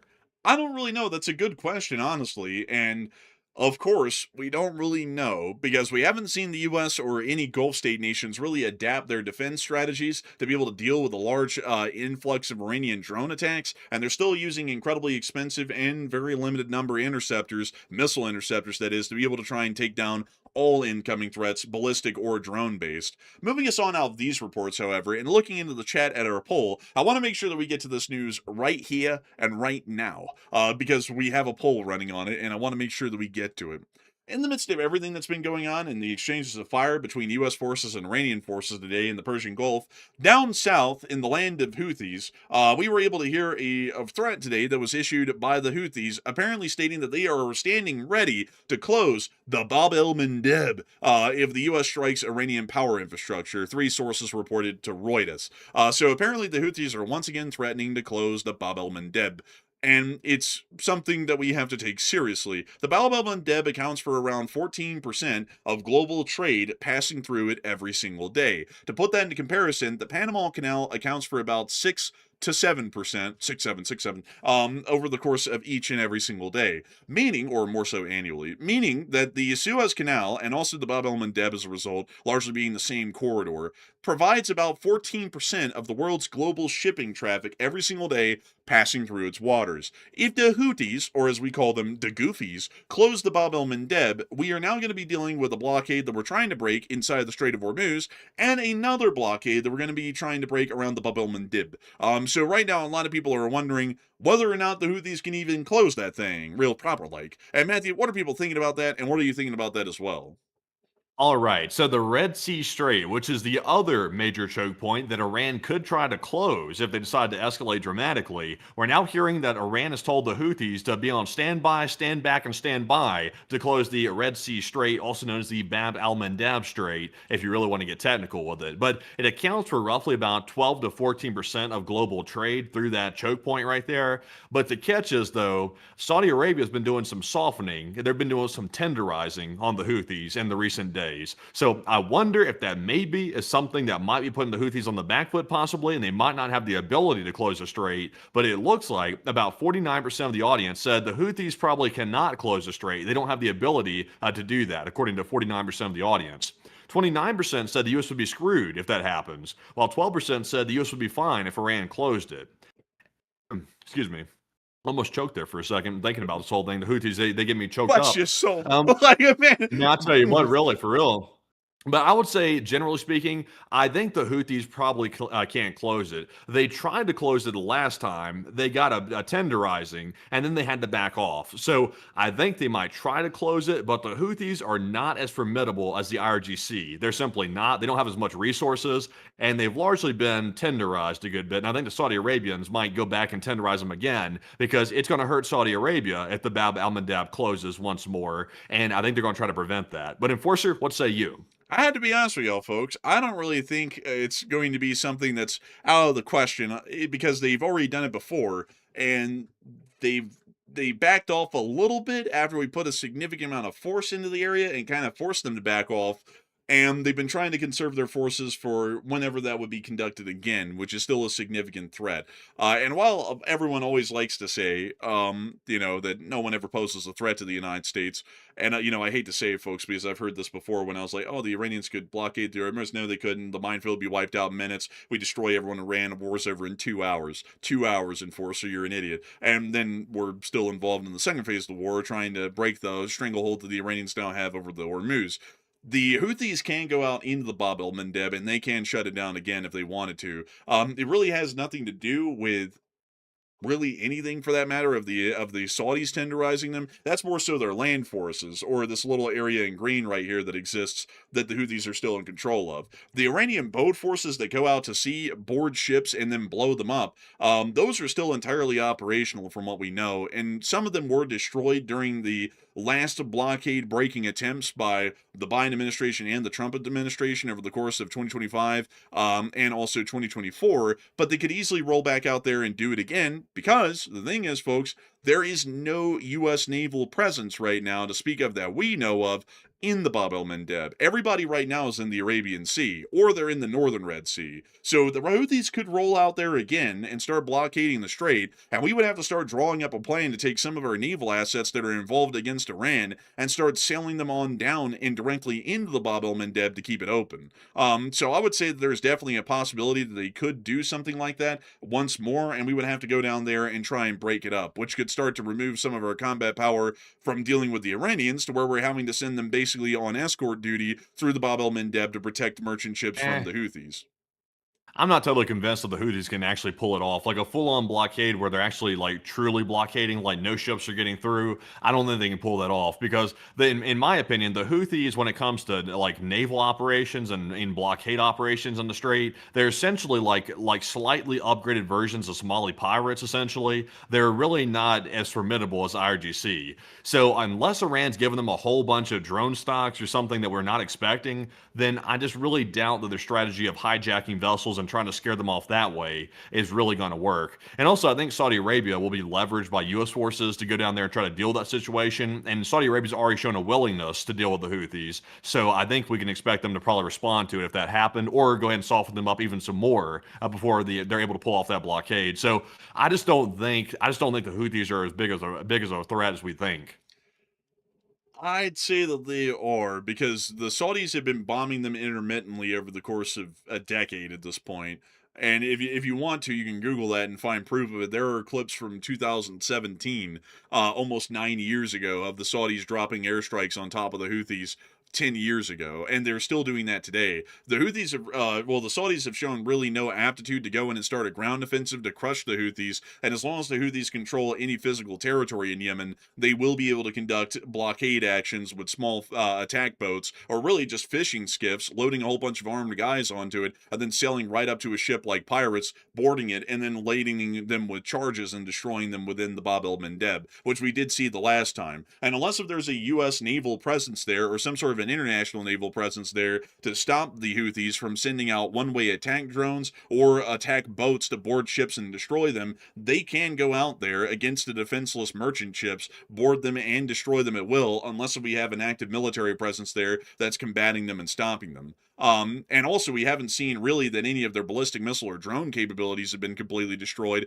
because as of late, we did get to hear that the Houthis did fire a couple of ballistic missiles at Israel in the last round of strikes that Iran conducted several weeks ago against them in that one-off attack, and the Houthis were also involved in firing missiles over Saudi Arabia and towards southern Israel, which were intercepted and shot down, showing that they still have ballistic missiles in Yemen, or cruise missiles, and they most likely have most of their drone forces, which could easily be used against merchant ships in the area, which are largely, if not entirely, defenseless against those sorts of attacks without a proper military presence there to defend them. We'll have to see. We'll have to see who turns out to be right on this one, but we'll have to see. We will have to see. But moving us on from that, and that rabbit hole on the Houthis, or the Goofies, it's time for us to move on up and into Kuwait, as we have been able to hear that over the day, the Kuwaitis have been under significant attack by the Islamic Republic of Iran. And according to reports that came out earlier in the day, sirens were once again sounding over the whole of Kuwait and Bahrain, as both of them were under attack. And the Houthis, well, actually the Kuwaitis, sorry, correction everyone, have put out a report today that apparently the Kuwaiti air defenses have engaged 32 one-way attack drones in UAVs since yesterday's report, and the statistics since the beginning of the heinous Iranian aggression are as follows. The Kuwaitis have shot down 25 cruise missiles, 387 ballistic missiles, and 1,002 UAV missiles. So it does appear Since when? since the beginning of the fighting on the 28th of February. Damn, like that's kind of wild. 387 ballistic missiles. That's crazy, actually. Man, that's kind of wild, man. But also, man, they forgot to mention one loss report. They also were able to shoot down three manned aircraft. Where in the world is that in the report? I mean, they were pretty good at that one. Remember that? Oh yeah, yeah. I don't think they want to add that to the report. I think they want to shy away from that. We shot down 25 cruise missiles, 387 ballistic missiles, 1,002 drones, and 3 F-15s on a day. But anyways, with us on that report, we also were able to see elsewhere in the country that there were fires boiling up inside of Kuwait. We were able to see these here on apparently a U.S. missile launch site, most likely on the northern area of the border, following Iranian drone strikes. And we also were able to get some additional clips and videos showing that fire here in the northern part of Kuwait.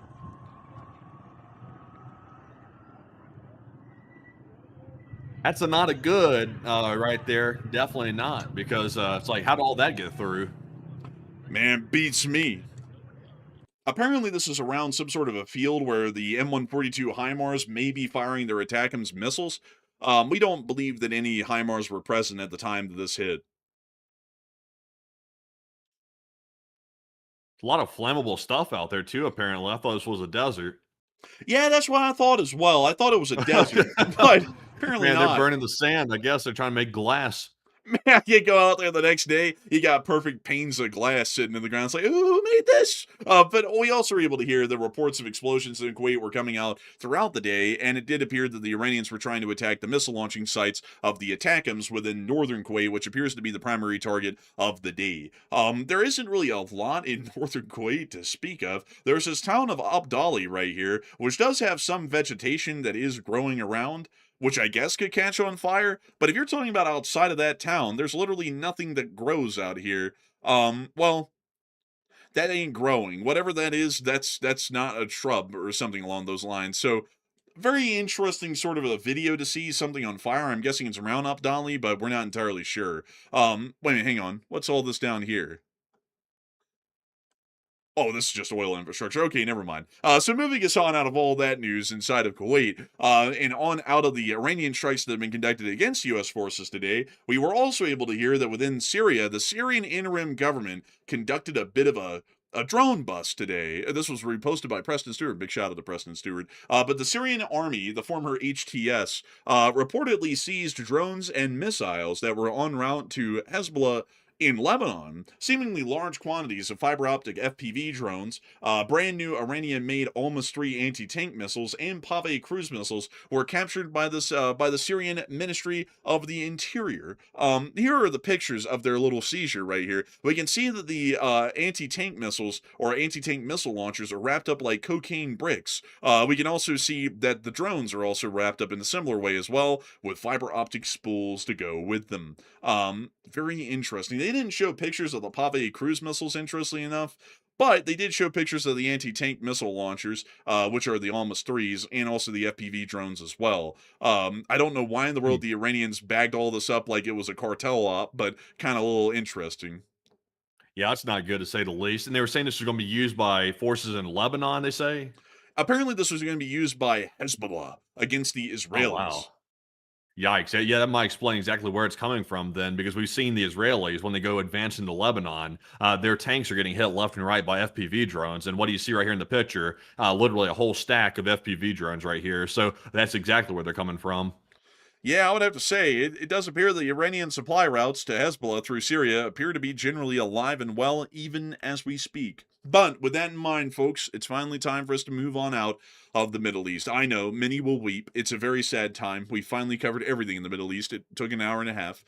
It's time for us now to move on into Ukraine. And I do have to say, folks, that we do have some interesting news that came out of Ukraine today, but to be entirely honest with y'all, it wasn't the biggest news day that we've seen out of Ukraine. Outside of the attacks in the Black Sea, the reports were fairly intermittent. It looks like Ukraine's largely come to a standstill over the whole Fedorov situation, but we were able to get some very interesting reports outside of that through the war today. One of our first reports, kind of within the near area of the Middle East, ironically, is actually of Putin's yacht being joined by others. Apparently, investigators from the Vrtska have discovered what looks like a floating gathering of Russia's elite near Bodrum, which is a Turkish city along the coast. Yachts linked to Gennady Timchenko, allegedly, Roman Abramovich, Vagit Alekbarov, Oleg Deripatska, Alexander Nessus, once again all allegedly, and Iskander Makhmudov have all been spotted in the area. According to the Dossier Center, the yacht Victoria is used by Vladimir Putin's inner circle, including Alina Kabeva.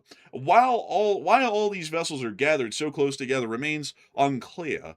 Turkey has not joined Western sanctions against Russia, meaning Ankara is not required to seize yachts belonging to sanctioned businessmen. It's quite an interesting little look right here. That's a lot of yachts along the coastline. And once again, the Victoria is largely one of Putin's yachts in his yacht fleet. And to show y'all here's the town of Bodrum, and we believe that the yacht is somewhere around this port right now. Also, another thing that's interesting to note, just to once again remind everyone, is that it is joined by a humongous number of oligarchs' yachts, which are also all dotting the Turkish coastline as well. And it's a bit of a mystery as to why this is being done. This has only showed up recently, all of these yachts. Most of them were inside the Russian Federation in the Black Sea for a while, and it now appears that a lot of them have just packed up and moved on down into Turkey and are now hanging out down here. We don't know for how long, we don't know why, and we don't know if any of the oligarchs are with these yachts while they're inside of Turkey. But while we are talking about the situation, the town of Bodrum is a very nice town. Very beautiful, actually. Here's the pictures of the port, and look at that crystal blue clear water. This is the perfect place for a yacht to go. This is like yacht heaven, basically. Yeah, I'd say quite nice actually. I don't know if they got mixed up with the Turks and the Caicos, but they went to go see the Turks. I'm not gonna lie, I can see why people actually go and travel to Turkey on vacation. I mean, like, if you're going to the coastal towns, this looks pretty damn nice, actually, you know? I mean, like, look at that. Look at That is that. nice. I mean, Also, by the way, did you know that the Turks and the Caicos is nowhere near Turkey? you know, I did know that. Did you also know that Turkey is not named after the bird? Yeah, well, that's the news to me. Yeah, couple. But man, I can't believe it. The country named after a bird is not named after the bird. Would y'all have ever thought that? I wouldn't have ever thought that myself. But then they tried to change their name to make themselves a little bit different. They call themselves Turkaya nowadays. I still call them Turkey. They can get rid of that Turkaya shit. They're still Turkey. But anyways, beyond that though, that, in case of y'all noticed, folks, was me trying to buy time for this fresh poll that just went up on this very topic. And you know what, folks? It's only been up for about 2 minutes. I'm going to give it one more minute of free time. Did y'all know that during the times of the Ottoman Empire, the capital of the Ottomans, which is what is modern-day Turkey for the large part, was the city of Istanbul, and for that reason, a large amount of grand palaces like this one here exist within Istanbul that were once the home of the Ottoman government.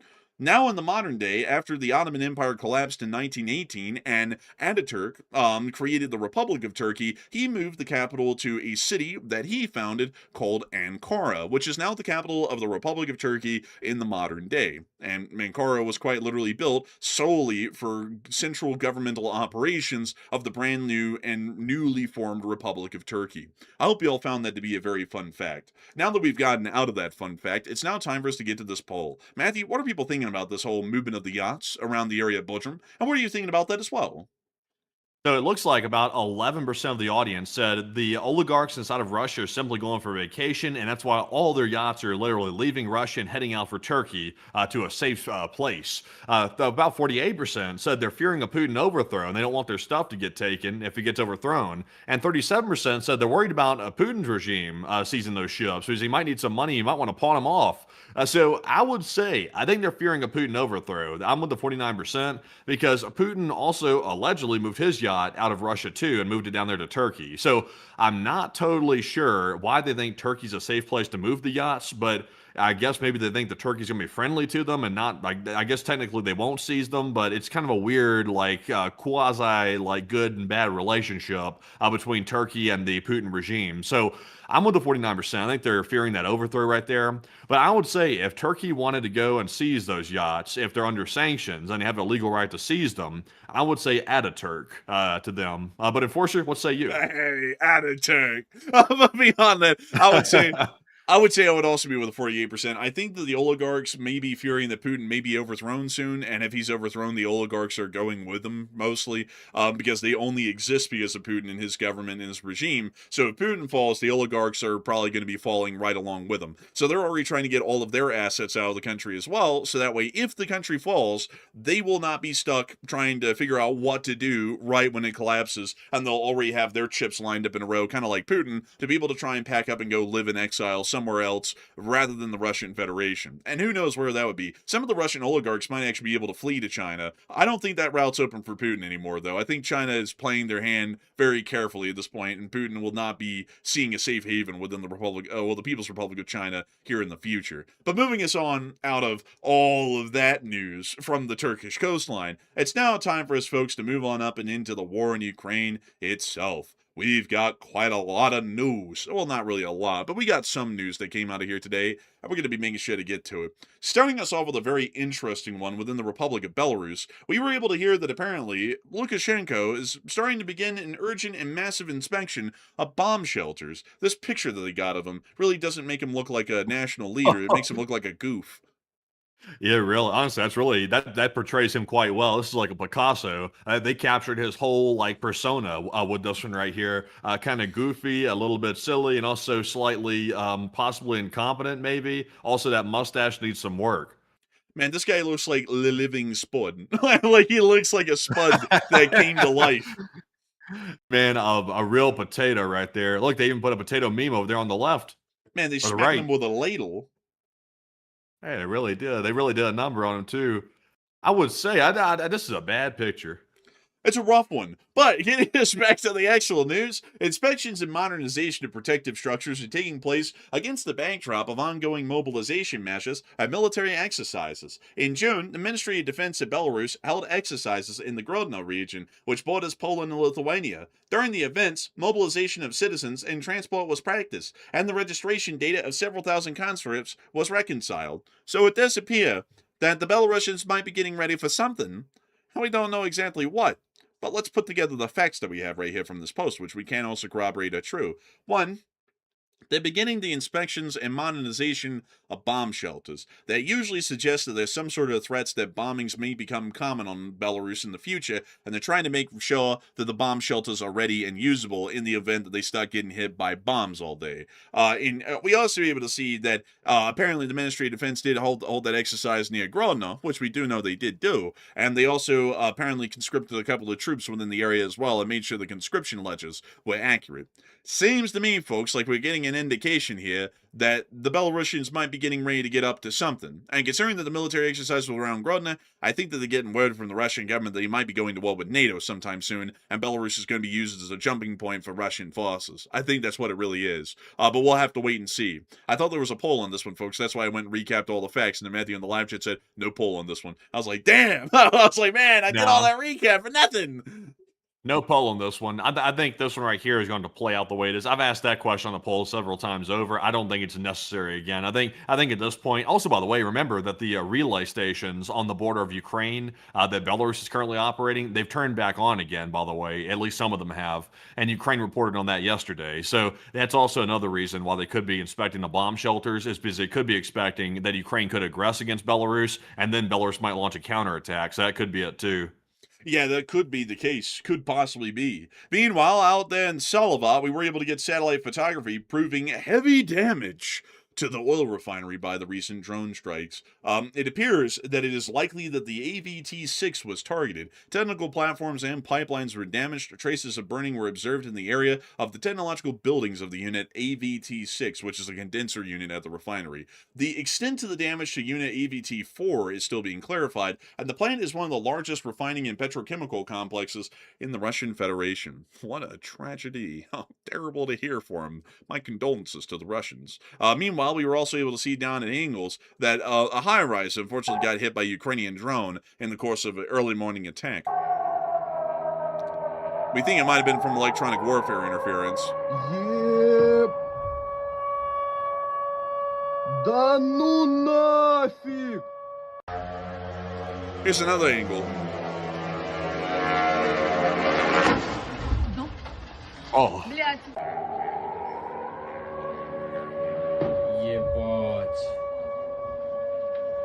Wow. Pretty wild stuff. But moving us on out of Ingles, it's now time for us to move on down and into the area of the Black Sea. We were able to hear quite a significant amount of developments today around the port of Novorossiysk. I hope the boys down there are handling the summer months quite nicely and they're not getting too hot.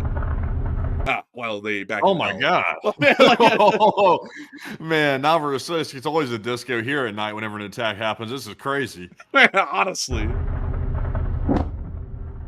Damn, they got the laser out. They got the tracer. Oh, they got multiple The star lasers. shell? Listen to that bass. Ooh. Did you hear that? Listen to this. That's a bullet. Oh my goodness. I think it hit the boat this guy's on. Man, that's a bullet. Man, no, that's not good. That's not good to hear one like that. I mean, it's not incredibly close because you're not hearing it like crack by him, but that's getting nearby, you know? Nobody's safe when there's an attack on Novorossiysk, and that's not from the Ukrainian drones, that's from the Russian anti-air. Look at him firing toward the city. All those tracers heading for the city. It's insane.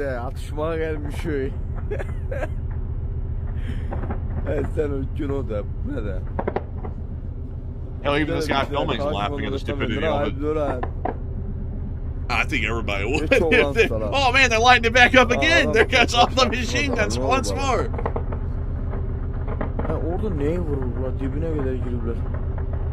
That's a crazy strategy. Just total saturation. Damn, look at it. Oh, it's an my God. F-300. They got one. Is it gonna hit anything? Oh, it's going right for the apartment block. It hit, Oh my it hit God. the shoreline. Oh, you gotta be kidding me. It hit the shoreline. Oh my God. That's crazy, man. If so, that failed. Like, yeah, man, I tell you what, the S-300, that's a killer right there. That thing's not nothing to play with. It's like, it's a civilian 101 with that missile. Man, you know, it's crazy how the radar of an S-300 can't pick up a single drone long enough to be able to hit it, but it sure as hell can lock on to civilians sitting in their apartment blocks. Like, it uncannily has a great ability of doing that, weirdly enough.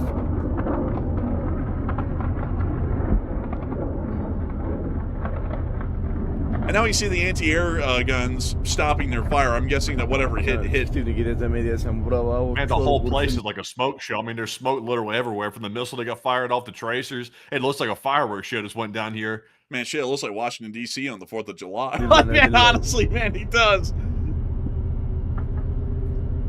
And now all's quiet in Novorossiysk. And it ain't for any good measures. If anything, everyone's standing worse than when the attack even started. But moving us on from that, we also were able to hear that oil tankers were attacked again in the Black Sea last night, and we were able to see some of them getting hit off in the distance on the security camera footage. This is from the coastline around Anapa. Oh, there's another hit. You can literally see the Ukrainians blowing up the tankers from shore. Moving us on from that, we also were able to see that, according to the current number, 2 ships have been hit within the Black Sea overnight. There are so few ships left inside the Sea of Azov that have not been hit. The Ukrainians didn't even conduct an attack on the Sea of Azov today, from what we could tell. It's basically all been emptied out, or the ships have already been hit, and there's no point in hitting them a second time. We also were able to see one of these ships still burning in the Black Sea. Apparently, the captain died as a result of the strike. And we're going to be muting that because they actually have music. When you see the bridge up there smoldering, cooking even. And actually, folks, we're about to break from this clip here right when it ends for more breaking news. We've got some big news coming out of Iran. So, now, Matthew, what do we got for the breaking news here? What do we got? Okay, so we have a little bit of news right now that's absolutely breaking the stream right now. We are seeing that apparently more bridges have been targeted inside of Iran, and it looks like we have a list of them right here thanks to Aleph on Twitter. So this is according to Fars News. They say that the Garaveh Bridge in the Bandar Abbas Kamir Lar route has been hit. They're saying that the bridge in the village of Kal Matali on the Bandar Abbas Kamir Lar return route has been hit. Also, 2 bridges on the Kuristan Lar route, as well as a half-built bridge that was under construction near the Kamir Kasher Bandar Abbas route, and a bridge in Maru in the Kamir County, which is in a little bit of a different area. So it sounds like the U.S. is taking out bridges left and right. In fact, Enforcer, I think they might have taken out... can you show us where these bridges are on the map, by the way? Because I think they might have taken out some other directional bridges beside the ones they just took out earlier near Bandar Abbas. It sounds like they're taking out most of them. So these two bridges at the top are actually the same ones that we already covered before, because the one at Call Matali is actually one that we covered very early on. It's this bridge right here at Call Matali. So we already covered that one. And also the bridge at the Bandar Abbas Kamir Lar route is also this one right up here from what I can tell. So it looks like these bridges have already been confirmed to be knocked out, but the new ones that we have are two bridges on the Khahuristan Lar route. Let me see if I can figure out where that is. Let's type in Lar within Iran. So this is Lar. So I'm guessing another bridge on, let me type in Khahuristan just to make sure. Khahuristan. Let's see. Okay, so that's in Pakistan. Let's see here. Did I spell that right? Let me do this again, folks. Let me do this again. So I'm guessing it's that one in Iran. So there appears to have been a bridge hit somewhere in between the very southern part of Iran and the very northern part of Iran. Couldn't really give you any better geolocation on that one. It just says a bridge was hit on the road between that very northeastern part of Iran and the coastline. And let's see, a half-built bridge on the Kamir Kashar Bandar Abbas route. I got to be honest with you, folks. It's going to be very hard to do any location on these because it's not naming highway numbers, which is what we have on air to work off of. It's naming like it's like ye old federal highway, and it's like I can't really work off a ye old federal highway to narrow it down, because the Kamir Kashar Bandar Abbas route, I'm not really sure which highway that is, and I'm not really sure if I find the highway if that is the one that they're talking about and the bridge they speak of. And then there was apparently a bridge in Meru in the Kamir County that was hit. Well, we do know at least, like it's near the Bandar Abbas area. Like at least 3 of these bridges are, and the half-built bridge included in that number right there. So we know that they're still taking out bridges around the Bandar Abbas area. We do know that they're blowing the bridges out left and right. So that's a pretty big deal. It does appear to be though that most of the bridges being taken out, they're concentrated along the coast. It does not appear they're all inland for the most part. It appears they're near the coast.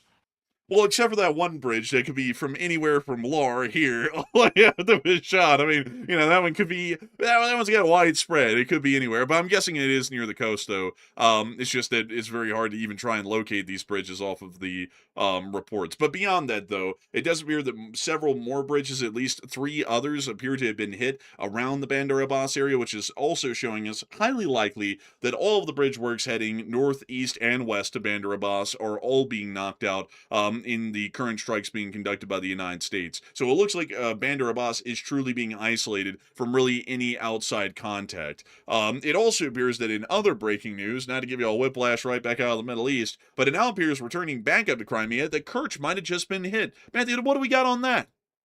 So we're seeing here, and I put this under the likes tab, by the way, so you can see it really easy. We're seeing reports here of drone attacks and explosions. Apparently, the Kerch railway station, which, by the way, is literally like within, I think, a couple of miles of the Kerch bridge. So it's literally right there. We're seeing a lot of videos come out of huge fires and smoke around the area. Also, the NASA Firm satellite showing that it appears to be the town of Kerch, where the railway station is located. It's apparently in a huge, massive fire signature right now. So it appears to be, it's caught more than just a railway station on fire. It looks like it might have spread. It's a very large fire, but we can take a look at our videos here and see the damage in Kerch.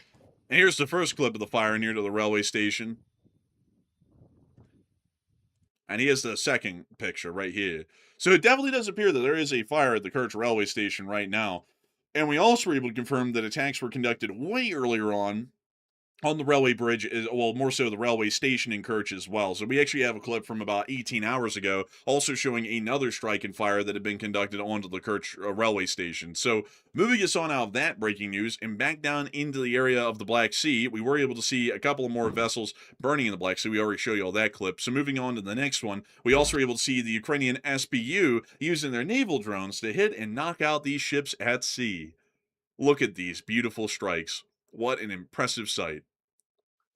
All of this stuff right here designed to isolate Crimea, keep it the island of Crimea, I guess you could call it, all of it, or at least some of it. I think it's right here. I think the ship right here might have been going to Novorossiysk or something. I think it was. I think it was going to Taman or Novorossiysk. I'm not really sure which, but they blew out the engine bay and the rudder system as well. Actually, they hit the rudder specifically. Ooh! Damn, son, that was one hell of an explosion right there. And we now see the burnt out back part of the ship that had already been blown up before, and now we see the next boat once again hitting directly onto the hull. Ooh. It's got oil all over it. Oh no, that was explosive residue. Man, it looked like oil. It looked like they had blown oil all over it. Oh no, oh boy, it was residue. See, it's explosion residue from the explosion. That's a lot. That's quite a lot of residue from that explosion. And now we can see them hitting the next ship. That's crazy when these things hit every single time. There's always a glitch with the camera after it explodes that the camera feed just stops. It is pretty cool. It's kind of like that Call of Duty deal. Ooh! Also, by the way, I'm being sarcastic, by the way. My humor does not come through. Oh my God, look at that. Man, it's crazy stuff out here. Crazy stuff. And we'll also, finally, to give you all information on these targeted vessels, the first vessel that we saw that was hit was the Louise 1, which is a 159,000-ton oil tanker that transported nearly 3 million tons of Russian Urals crude in 2026 alone. Allegedly, exporting oil from Russian ports in the Baltic and Black Seas while frequently disabling its AIS transponder. Allegedly. And also the Bandar Abbas, which is this one right here. A 164,500-ton oil tanker that transported Russian crude from Ust-Luga, Kerch, Novorossiysk, and Nakhota, allegedly, serving as another vital link in Moscow's sanctions-busting oil export network, allegedly. So these were the two vessels that were hit out there on the Black Sea. They were hit by these cute little drones, which are not that cute when they're blowing up on the side of your ship. But that was the news out of the Black Sea today. Meanwhile, up in Kerch, just north, the railway station had already been hit earlier in the day, and it was only but a humble fire. A very humble fire indeed. And we were able to see that fire has apparently grown and only been fueled even more by more attacks and is growing even larger around the area of the Kerch railway station as of this moment. And also breaking news. We have some real breaking news right now. To give y'all some more whiplash, let's swing them back down to the Middle East here for a second. We just gotten a brand new report of, guess what, a whole nother wave of ballistic missiles that Iran has just launched at the Gulf states. The launches are apparently coming from the Kermanshah province. I'm getting some reports that that's the area they're coming from right now, and they're launching them toward either Bahrain or Qatar, I believe, one of those two countries, or possibly even both of them. That's possible as well. So even more strikes. Honestly, this is really wild, folks. There is a hell of a lot of missiles that Iran has at its disposal still, and they are launching them literally nonstop. And the U.S. keeps counterattacking literally consistently. There's been no halt in the fighting pretty much all night long that we've been on air, which is kind of unusual. That's a very extended fight that we're seeing tonight. It is quite an extended one. And I also think this goes to show that our analysis was correct, that we had not knocked out all of Iran's missile launching capabilities in the first phase of the war. Yeah. Oh, that's crazy, isn't it? That's crazy, Yeah, by that's the way. I crazy. could have sworn that there was all kinds of smoke being blown up our ass by the U.S. government talking about Iran was basically defeated. All that was left was dirt. They were down to the bedrock, essentially. In fact, folks, they still say that. They still say that Iran's largely defeated. So this is what a largely defeated country looks like in the eyes of the U.S. government, is literally launching nonstop missile attacks on our allies in the region. So I would hate to see what a non-defeated country looks like if this is a defeated one. Let me see here. I'm trying to see if I can go find a marker. Let's see here. Let's see here. Let's see here. 1 second. Oh man, I'm trying to see if I can find a marker where the president. Matthew, can you retweet really quickly? I mean, I'm not wanting to do a victory lap here or anything, but we got to make sure that people are putting a little coin in the enforcer's right jar when we're right. Can you go and find one of the tweets that's been put on our Twitter from the president of the United States where he was saying that everybody was flat out lying and crooked for saying that the Iranians weren't completely destroyed because they weren't? Can we find that really quickly to make sure to read that on air? So hold on a second. Let's see here. Hold on a second. Give me just a second. Looking for it. Listening to it. Okay. Yes, in fact, I have it from today, actually. It looks like it was said at a press briefing right here. We can actually show this because it's from the White House's page right here. So you can actually show this. Here's the press secretary back on her first day apparently saying it right here in the video. Oh, well, let's get to it. I think throughout this entire endeavor, the president has proved not just to Iran, but to the entire world that we can hit Iran anytime, anywhere, any place. And their ability to defend themselves has been essentially wiped out because of this president and Operation Epic Fury in the first place. I mean, I would doubt that. I mean, like they're kind of firing a whole bunch of missile attacks all day today. So, I mean, I'm just kind of saying, like as far as their statements, they seem to be greatly over exaggerated in their capabilities, as far as the U.S. is concerned. And I really wish that we could, you know, have more honest statements from the U.S. government, and also not have them going around and basically, trying to go out of their way, in my opinion, to slander people who are saying what really is the reality of that. We haven't really completely wiped them out because they're still able to fire off missiles. Like I wish we would have that kind of change in this modern day and age. But could you find though one of those succulent Truth Socials where it was written in plain text? Whoever was saying that there were missiles left or anything else were flat out liars and wrong. Could we find that really quick? Because I want the written black and white text of it. What do you think I do? Like keep records of everything or something? You think I'm really that good at finding all this stuff right here? Yeah. It's really wild. It's really wild how you would say that this is right here. Let's see. I'm currently looking for it. I'll be honest. This is really looking back deep into the bins right here of the historical archives. So I'm not sure if I can find it that quickly, to be honest. So I'll be honest with you. Sadly, I'm not going to be able to find that quickly. But sadly, I'm not. It's going to be a lost cause. Sadly, you won't be able to find it. Yep, it's a lost cause. What are we gonna do? I'm just kidding, by the way, folks. We're just gonna get on with the rest of the news coverage. But damn, folks, it's kind of like, folks. I hate to tell you all this. It's kind of like we might know what we're talking about here on this channel. We might not have to be in the White House with the president to be able to give you all the real scoop, and we might not have to be, saying exactly what the president wants us to say to give you all the real scoop. It kind of seems like we might be in the business of news coverage and analysis and trying to be as accurate as possible to y'all and tell y'all what's really going on while keeping pro-American and Western interests in mind. Man, that's crazy, isn't it, folks? That's crazy right there. Who would have ever imagined? But anyways, moving us on out of all that and back up into our Ukraine war news to give you a whiplash for probably the 9th time in the last 15 minutes. We also were able to see the Ukrainians destroyed a couple of Su-24s on the runway at Saki Airfield today. There's one of them. Oh, look at the little fella. Oh, look at him. Oh Oh, my goodness! Look bleed. at that. Shouldn't have left that sit. What the hell's up with that flag on it? That's the flag of the Russian Navy. Interesting. It looks like an Alabama flag, but with blue stripes.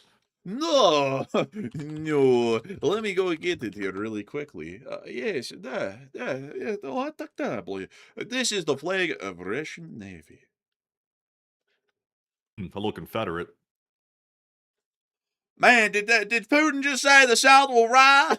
Man, but anyways, yeah, you can actually see it. Let's see, Russian. Oh man, they don't have an example of the Russian naval aviation with it on them. But let me see, Russian naval aviation. Let me go get that here real quick for you. Because all of the Russian naval aviation aircraft have the flag painted on their side. So that way it's the Russian Navy, not the Air Force. But outside of that, there's literally no way to tell that it's the Russian Navy, rather than looking at that little flag on the aircraft. Here's another one with the Russian naval flag. Here's another one with the Russian naval flag. But they put that on every aircraft that works as a part of Russian naval aviation. So this was an Su-24 of Russian naval aviation that got knocked out. Apparently a couple of them. So we'd love to see it. We always love to see it. Meanwhile, moving us on out of Crimea, it's now time for us to get on into the little bit of Ukraine war news that we have left. To get y'all quickly into the Fedorov situation that I was able to hear of today, Fedorov stated today in what is going away or retirement press conference that technology should fight first. We should lose drones, not people, and only after that should the infantry move in.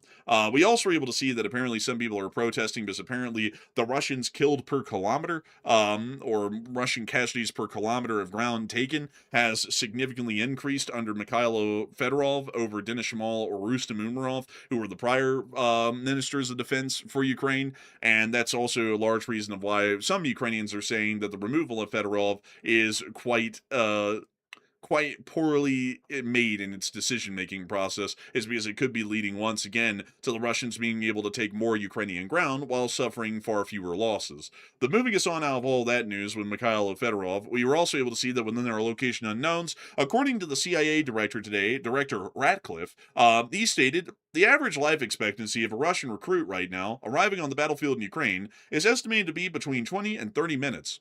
That's from the CIA. So I got to say, folks, for all those folks who are saying Russia's winning this war, I guess they're winning it in 30-minute intervals at a time. And also I got to say, that's one hell of a name, Ratcliffe. Like, like I got to say, folks, it conjures up an idea of like a rat, like, on top of a cliff going, ah! Like or something like that. Like, I don't know. Like it just conjures up odd man, images. you better be careful. Man, I better be careful. Like, man, I better be careful. We also got the Russian casualty report for the past 24 hours. And no Bobcats. Oh, bleed. Oh, man. We were being punished with 0 Bobcats like that. It's because Fedorov left. They don't get any more Bobcats anymore. He was trying to digitally transform Ukraine, and then he digitally transformed the Bobcats into NFTs. They went away. It looks like they're gone. But Enforcer, what say you? In the arms of an angel. But anyways, beyond that, the Miss DC, keeper of the record, stated that the personnel average loss on the 7-day average is 1,400. Quite a nice number. 420 supply trucks is the 24th highest daily loss, and 12 ground robotic complexes is tied for the 6th highest, which sadly is not shown in this infographic. But over the course of the past 24 hours, we were able to see that 1,340 Russian soldiers were wounded and killed, along with 2 APCs, 420 supply trucks, 3 main battle tanks, 66 artillery pieces, 1,801 drones, and that was it. But still, quite a nice day, and good to see the Ukrainians are still grinding the Russians on down to a pulp. Meanwhile, down on the front lines in the area of the Kramatorsk front, the Ukrainians were taking down a FPV drone today. He's whipped out the shotty. Hit it with the shotty, bleed. The hell kind of shotgun is that? A semi-auto. Oh! Oh my God! They got that that thing. Too close. Oh, might have knocked his teeth out, but he got it. Not gonna lie, man, I can feel the concussion of that through the screen. Oh, there's another. Oh. Hopefully a hit.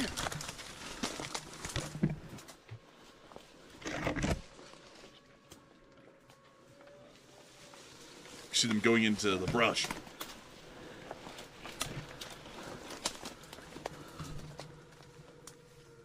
I think it looks kind of like a Weatherby SA-459. I would know that because I had one. Look like they're inspecting the thing. Little pieces of char. Turning into charcoal for cats. That's fascinating. It didn't start a fire. It just like it blew up on that one spot and didn't catch any of the grass on fire or anything. It kind of caught the grass on fire a little bit there for like a brief second, but it's like, I think it was just a lithium battery on fire maybe. Yeah, I think it could have been. They're lucky too. Yeah, I mean, they're real lucky. That could have turned into a whole deal. If that was Utah, man, and that thing had caught on fire here, the whole state would have burned down within about 2 hours, probably. Meanwhile, down in Pokrovsk, we also were able to see Russian logistics getting absolutely slammed by the Omega unit, which was playing absolute trap beats the whole time. And giving them deets. Now, that was a fake explosion. Oh, of course it was. Of course it was. See, that one's real, though. That's the difference.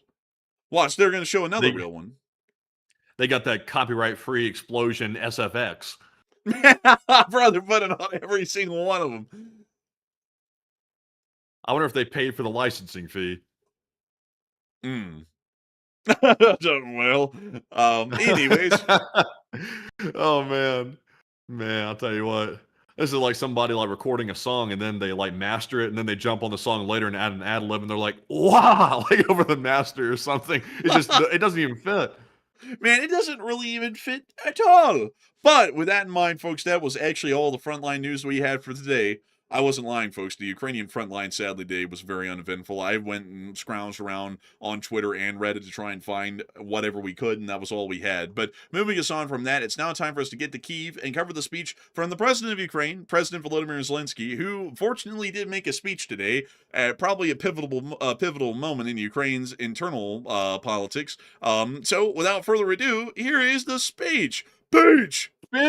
Шановні українці, українки, сьогодні почав роботу новий уряд України на чолі з Сергієм Корецьким. Його сильна сторона робота саме в державних енергетичних компаніях. Він прийшов в Укрнафту, він змінив процеси в компанії після олігархічного контролю. Укрнафта завдяки Сергію почала працювати реально на нашу державу. Нафтогаз пройшов складну зиму. Попри всі російські удари, Україна була з газом. Важливо повністю підготуватись до наступної зими. Звісно, ми максимально вкладаємось у далекобійність України, у наші мідстрайки, щоб зробити максимально складною задачею для Росії збільшувати наступ проти України і затягувати цю війну. Але за будь-якого сценарію Україна має бути повністю готовою захищати життя, захищати своїх людей, забезпечити проходження зими. Це головне. Наше спільне українське завдання для нового уряду. Будуть зміни також в роботі з партнерами. Потрібно більше швидкості у виконанні домовленостей. Міністерство оборони України продовжить цю роботу на підтримку бойових бригад. Наш план далекобійних санкцій виконується повністю. Сьогодні я говорив про це з Мадяром, командувачем СБС, Робертом Бровді. Чітко розуміє, що робити. Дякую тобі. Завтра будемо говорити з бойовими командирами. Обов'язки міністра оборони України буде виконувати Євгеній Хмара. Він керував Центром спеціальних операцій Альфа СБУ. Це найбільш результативне знищення окупантів на фронті. Саме Альфа завжди номер один в щомісячних результатах. Хмара відповідав за далекобійні операції Служби безпеки України. Ми домовилися, що Хмара контролюватиме і далекобійні операції Сил безпеки. Це пріоритет. Він точно знає, що потрібно Україні, і може контролювати також внутрішню ситуацію в складових сил оборони. У нього достатній безпековий досвід, щоб не допускати речей, за які соромно. Зараз ми обговорили з Сергієм Корецьким юридичні процедури, щоб забезпечити це призначення і виконувача обов'язків міністра закордонних справ України. І завтра ми будемо говорити з Кирилом Будановим та дипломатичною командою нашою щодо перезавантаження українських закордонних представництв. Українські посольства мають бути дуже ефективними і будуть. Ще одне.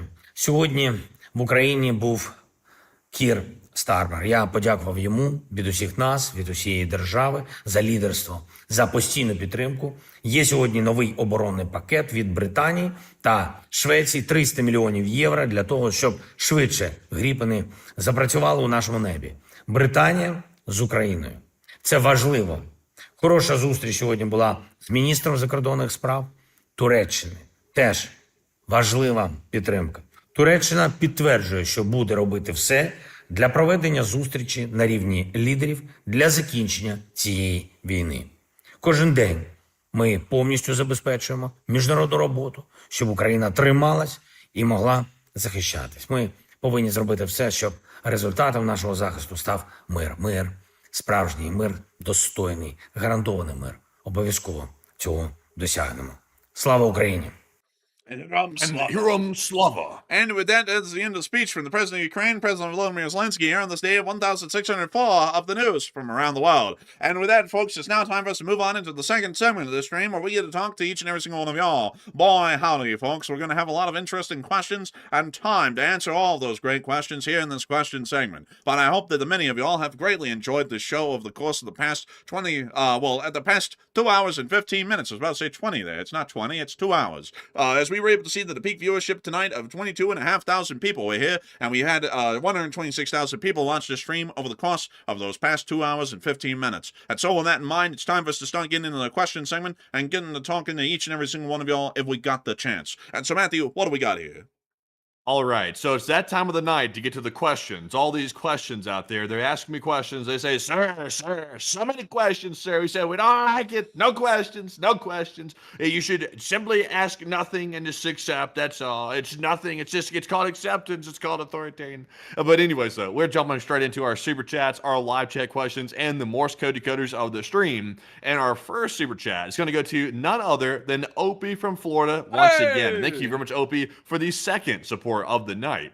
He said, Matt, your story, you may have half a copy of the MC1R gene, which causes red hair, but for the other side effects, it's a neat rabbit hole. And one of the things that scares me, being a ginger, as I worry an anesthesiologist won't realize that redheads require more, LOL.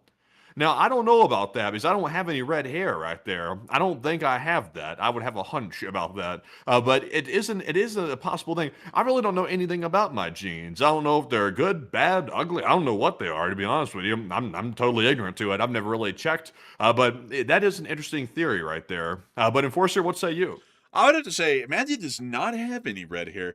Interestingly enough, we both have brown hair. But one thing that's very interesting about Matthew, though, interesting fact for all of y'all, is that whenever he tries to grow out a beard, it actually grows out blonde. Which is quite interesting. Because his both of our hair is literally the same color. But then when I grow out a goatee, it's solid black. And when he grows out a goatee or tries to grow out a beard, it's blonde, which is very interesting to me. Because he'll always be like, I don't know. He'll be like, I don't know if it looks good. It's like, well, I mean, it's like, it's very reflective in the sun. I mean, like, it glints the sun off of it pretty well, because of the blondness in it and everything. But beyond that, though, he does not have any red hair. He does have blonde and brown hair, and I have brown and black hair, but neither of us actually have red hair, and I don't think anyone in our family, ever had red hair either. So I think he might just be a little bit, impervious to the, like, laughing gas or whatnot. Yeah, maybe so. The only thing I know about my genes, when I was first born, I had a rough time, like, when I was first born, like, I really did. The doctor said I was gonna die, I think, when I was first born. At least that's the story. I obviously don't remember that because I was too young to remember it, but I remember they put me under, like, the heat lamp, I was told, or whatever. I The don't know how that really incubator. works. Yeah, the incubator thing, and the doctors were saying something about he might not make it or something. I don't really have the story straight about that, about why that really was. I don't know if they were saying that I had, like, some rare condition or something, or I'm not really sure what the deal was. I'm still not straight on that story, so I'm not really sure what to make of it. But apparently, I was in rough shape when I was first born. Apparently, so luckily I pulled through, thankfully, or at least some people were like, well, I'm thankful I pulled through. People, I'm thankful, but I made it, and then now I have brown hair.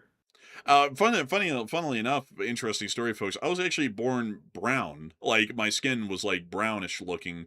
And my family said I Oh, was like remember the pictures, Matthew? I had like brownish looking skin when I was born, and everyone called me like the huh. Indian baby, or something like that. And then apparently I just grew out of it after a couple of months. But like my pictures as a baby were very weird. Like, I even look at them, I'm like, I don't know how in the world I was born looking like brown, and then I turned it like morphed into being white. Like, I don't know how that happened, but it was a weird deal. Like, I look at the pictures. That's the only story they said. They said I never really cried when I was a baby either. I was a very quiet one. And I grew up. And then, funnily enough, while the story was about Matthew, is that he was apparently sickly or something when he was born. He had to be put in an incubator. And I was born and I was perfectly fine. What's funny about that is that I was the one who grew up to have all of the deadly illnesses ever afflict me, and Matthew would generally go through them fine. Like, Matthew would like get the flu and stuff, and there was a couple of them where it was pretty bad. But I got pneumonia once and almost died. I had like a fever of 105 for a couple of Oh days. man. That one time, I think you remember that, like, where I had to go to the hospital Yeah. and everything.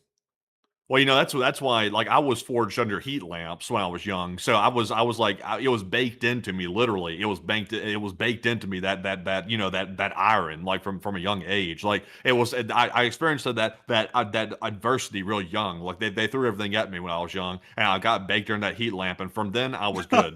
Man, you're like Superman, man. You're sitting under there getting baked by the nutrients for it to be a healthy boy. Man, I did not get Man, baked by the nutrients. I was quite sickly growing up. I was better off than one of those McDonald's pies that they used to put under the heat lamp and cook them until they was, like, a little bit too done. I was like that. Man, honestly, man. And then let's see, I got pneumonia very badly when I was like 10 or 12, like I was saying, and then I got in a bike wreck before that, which actually left a big scar on my nose. Like, if you ever see me on camera, y'all see that there's a giant round scar on the left side of my nose, and that's from that bike wreck from way back when I was little. And it also ripped my mouth open on both sides, but luckily there's no scar from that externally. There is like scars internally in my mouth from that you can see, but somehow by miracle, when the stitches were taken off, I didn't have a scar visually on my face. And let's see, what else? I got the flu a couple of times very badly growing up. And then when I got COVID the first time around, I also once again got a fever of like 105 for a couple of days again, which was very rough. And then I also got pink eye in both of my eyes from COVID, and a whole bunch of other things, which was horrendous. Like the first round of COVID that I ever got sick with was quite literally it was as bad as pneumonia. Like the pneumonia almost killed me, and the COVID almost killed me as well. Like I was very close to getting taken out. So interesting sorts of stories there about the genetics and whatnot. Because I would actually have to say quite clearly, Matthew's way healthier than me, even by like just the genetics of it all. I was not fortunate enough to have good genetics. I got the scoliosis and all that other stuff. But a huge thanks to you so much once again for support and helping this channel keep it running, Opie from Florida. And with that, we are on to the next one. And our next one here, and thank you, Obi, for that support once again. Our next one here goes to John Garner, who puts in a 20. And thank you, John, for the $20 support, and we do appreciate that very, very much. He said, can we do it? Yes or no? I want to know. Can we do it as far as landing on the coast in Iran? If that's what you're asking, we can. But the question we need to be asking is, we can do anything, but at what cost? Things are always going to cost us equipment, money, and lives in a military sense to be able to conduct. And so, if we land on the shore of the Iranian mainland, we can definitely do it, but how many lives is that going to cost us to do it? And in my opinion, it's too high. There are other strategies, there are other battle plans that we could implement that will achieve the same result as far as what we're looking for, and they'll be a lot safer for our troops, and they'll also be a lot safer in terms of resource conservation. That is a very important part of every fight, is to make sure to conserve resources and manpower, because it's not good to throw men into a battle into basically a slogfest and get a whole bunch of them wounded and killed for really no reason, when that doesn't have to be the case. And you know what's funny, folks, is that when I said that earlier on the stream, someone said that I was a wimp for even suggesting that, and I think I was like, that's such a stupid take. It's like, so what that guy is saying is that if he was in the military, he would be a lot more comfortable with the idea that his commanders view him as expendable and, easily killed, and there's really no loss there. It's like, as far as I'm concerned, commanders, especially in the U.S. military, should always be trying to implement battle plans, and our civil officials should always be trying to implement battle plans that mitigate losses in every manner, especially in terms of manpower. So I hope that does address that the best I can, and a big thanks to you once again for the support and helping this channel to keep it running, John Garner. And I hope that was the answer you were looking for, and I thank you once again for helping this channel to keep on running. And with that, we are on to the next one. And our next one here is going to go to Anthony Stallings, who put in a $20 support. And thank you very much, Anthony, for that 20 right there. We do appreciate that. And also, while we're at it, a big shout out to Stephen Toma, who put in a 20 as well. And a big shout out to both Anthony and Stephen for that generous support. They did not leave comments. They were men of very few words, but they said all they need to say. They supported the channel, and we do appreciate that very, very much. And Enforcer, what say you? We appreciate Baltich's greatly. Y'all throw in an incredible amount of support there with no comment, but the comments that y'all said with your support says a lot. Y'all say that y'all enjoy this channel and you want to see it stay on air with that kind of support. We thank y'all greatly for it. If it wasn't for the folks that went out of their way to support this channel, we would never have been able to make this thing possible, and we wouldn't be able to keep making it possible in the here and now today. And so a humongous thanks to both of y'all once again. I hope that has addressed that incredibly well. And with that, we are on to the next one. We also have a $10 support from William Sire, and thank you very much, William, for that 10. He said, U.S. buys oil tankers and loads them at the Gulf states and transfers the oil to private tankers in the Arabian Sea. And extra crew pay and no need for the usual maritime insurance. Will this work? And thanks. It could work, but the thing is that the Iranians might end up attacking those ships anyways, and it's better to not make a workaround to where Iran might catch on and then start attacking the ships regardless. It's better to just completely destroy their capabilities to do that at all. That's really my approach, is that we need to deprive them of their capabilities to control the strait. A really interesting one, this is actually kind of similar, but even on a smaller battlefield, was the U.S.'s federal invasion in the Civil War of New Orleans, back, I believe, in 1862 was the year, if I'm not mistaken, or 1863. But at the time, New Orleans was a significant stronghold of the Confederacy and was also a major trading port for the Confederacy, and capturing it would completely knock out the Confederacy's ability to ship any of their goods down the Mississippi River to New Orleans and then out into the greater world to make money.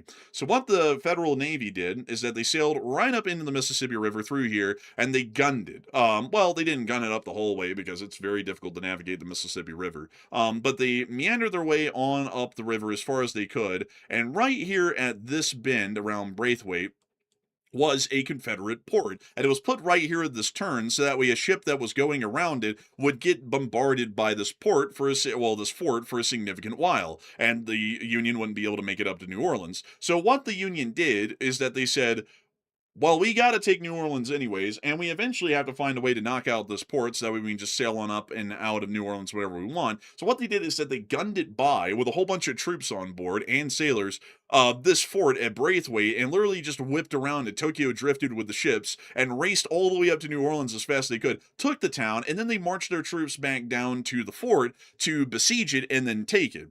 Because it's always important to not really try and do workarounds in those sorts of situations. It's always important to try and meet the situation head on, to destroy the main primary objective and also destroy the abilities for the enemy to be able to hold those objectives or try and make it incredibly difficult to hold the objectives. So with the Strait of Hormuz, which is kind of a similar situation, we need to find a way to just brute force the Iranians out of their control of the Hormuz. Workarounds might be good for the here and now to try and get oil out, so that might be workable in the short term, but we should not be aiming for that to be our long-term solution to the Hormuz issue. And also it increases the cost of shipping and handling to do ship-to-ship transfers like that as well, which will by default raise the price per barrel of oil because of the shipping and handling costs. But a big thanks to your support and help the channel to keep it running. I hope that does address that well. And with that, we are on to the next one. And our next one here, also, by the way, I'm sorry, folks, but we are not going to be canceling our polls here on the channel just because a couple of bots voted on them, by the way. I know people have been shouting in the chat all night about bot interference in the polls, and they want us to cancel. They say free and fair polls in the Enforcer channel or no polls at all. We'll just simply have no poll, no opinion whatsoever, and we'll just let it sit the way it is and be authoritarian. We are not doing that here. We are not. It doesn't matter if a couple of bots are voting in the thing. There's 1,000 people voting here, people. It's only 2 bots. But anyways, though, moving on from that, moving into our next super chat, this one goes to Music Uploader, who puts in a 10. And thank you very much for that $10 support. They said, a fun fact, Bandar means port in Persian, in LSA. And we actually stumbled across that last night, by the way. We were both curious what that meant. We looked it up, and we were like, oh, look, Bandar literally means port. So whenever it's Bandar Abbas, it's Port Abbas. That's literally what that means. So very good catch. But Enforcer, what say you? And I would have to say it is quite a good catch. And yeah, we did learn about that actually last night. We were like, what the hell are all these places called Bandar something? And it turns out it is a port. So that's a really interesting fact there, Music Uploader. And we thank you for sharing that with us and supporting the channel and helping us to keep this thing running. And also I see a lot of people talking about that thing. Well, it's important to have good elections. I just gotta say, folks, I'm not getting political here, but I gotta speak some sense. So what they're saying today is that during his last term as president, his appointed CIA director and his appointed FBI director at the time didn't tell him about this, and they hid that from him. You know, the people that he appointed that are there because of him, and they hid that from him. Does that, like, I gotta say, folks, I'm not saying it's BS, but I'm saying that doesn't really add up a whole lot. You know, it's like everyone was working against me to conceal this from me, but they were all appointed by me and they were all loyalists to me in the last term. It's like, I don't really think those kind of people would be hiding that from you if that really happened. It sounds to me like that might have not happened, at least from what I would think, because you would think, folks, if that kind of a deal existed, then somebody would have tried to address that before now, and they wouldn't just be bringing it up out of the blue in the here and now today. You know, it's like, why didn't they bring this up at the beginning of their new term last year in February if this intelligence was seen by the new CIA director and the new FBI director and the new national security directors? And also, why in the world was that not brought up during the last time when they were saying that, you know, the election had some issues with it? Why in the world was that never brought up as a proof point if there was intelligence there for it? Now, and some people are going to say, don't get political. That's not really a political thing, you know, bringing up election integrity and saying that when it doesn't even sound like it has any real weight to it or anything. It sounds like that, at least to me, sounds like BS, to be entirely honest, from what I would say. But anyways, with that, we're on to the next one. All right, so moving into our next one. Also, by the way, I'll be honest, folks, it feels like we live in like an alternative universe these days. Like, do people not understand how dangerous that is to start questioning like stuff like that openly? It's like, if it's a real problem, just deal with it in the background and start tending to it. It's probably not smart to come out and broadcast that to everybody, because if people start losing faith that the votes don't count or it's getting messed with or something like that, that might discourage people from voting at all. Like, people might realize, well, hell, I don't feel like my voice is being heard. Not only that, but now we got foreign countries rigging the vote, so I just won't go vote. It's like, that's kind of, you know, a bit dangerous to say stuff like that, even if it is true in any way whatsoever, which I'm not really sure if it is. But moving into our next super chat right here, this one goes to none other than Blind Man. He puts in a $50 support, and thank you very much, Blind Man, for that. We do appreciate Hey! that. He said, I had some company training which stated if I somehow find myself at lunch and I see a competitor and they leave their business notes and folder by ethos, I have to take the folder to my legal team. It seems wrong, but need a second opinion. And anyway, LLT, LSA. And also, is that a joke or is that real?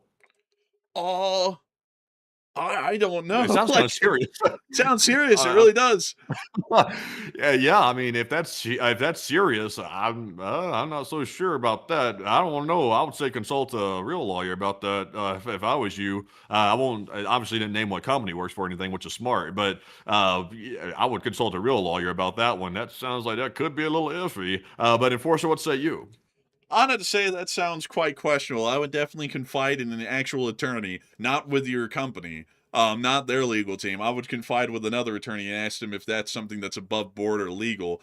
Because to me, it sounds like that would be at least considered at a minimum. Like if someone just gets up and walks off with something and you take something with the intent to keep it or transfer it to someone else, to me, in my layman understanding, that sounds a bit like some form of theft. So I generally, I would tell you that if I ever saw anyone leave anything behind that was their property and it's not yours, I wouldn't touch it. I would just leave it where it was and just walk off. Because doing anything else, that could start to get into very questionable ground just at that level alone, much less everything else involved. But a huge thanks to you for the support and help this channel to keep on running, Blind Man Nix. And I would also once again tell you to make sure to go and consult with an attorney that is not from your company about that and see what they say. But a big thanks to you so much once again. I hope that has addressed that incredibly well. Long live the Elite Spring Army. And with that, we're on the next one.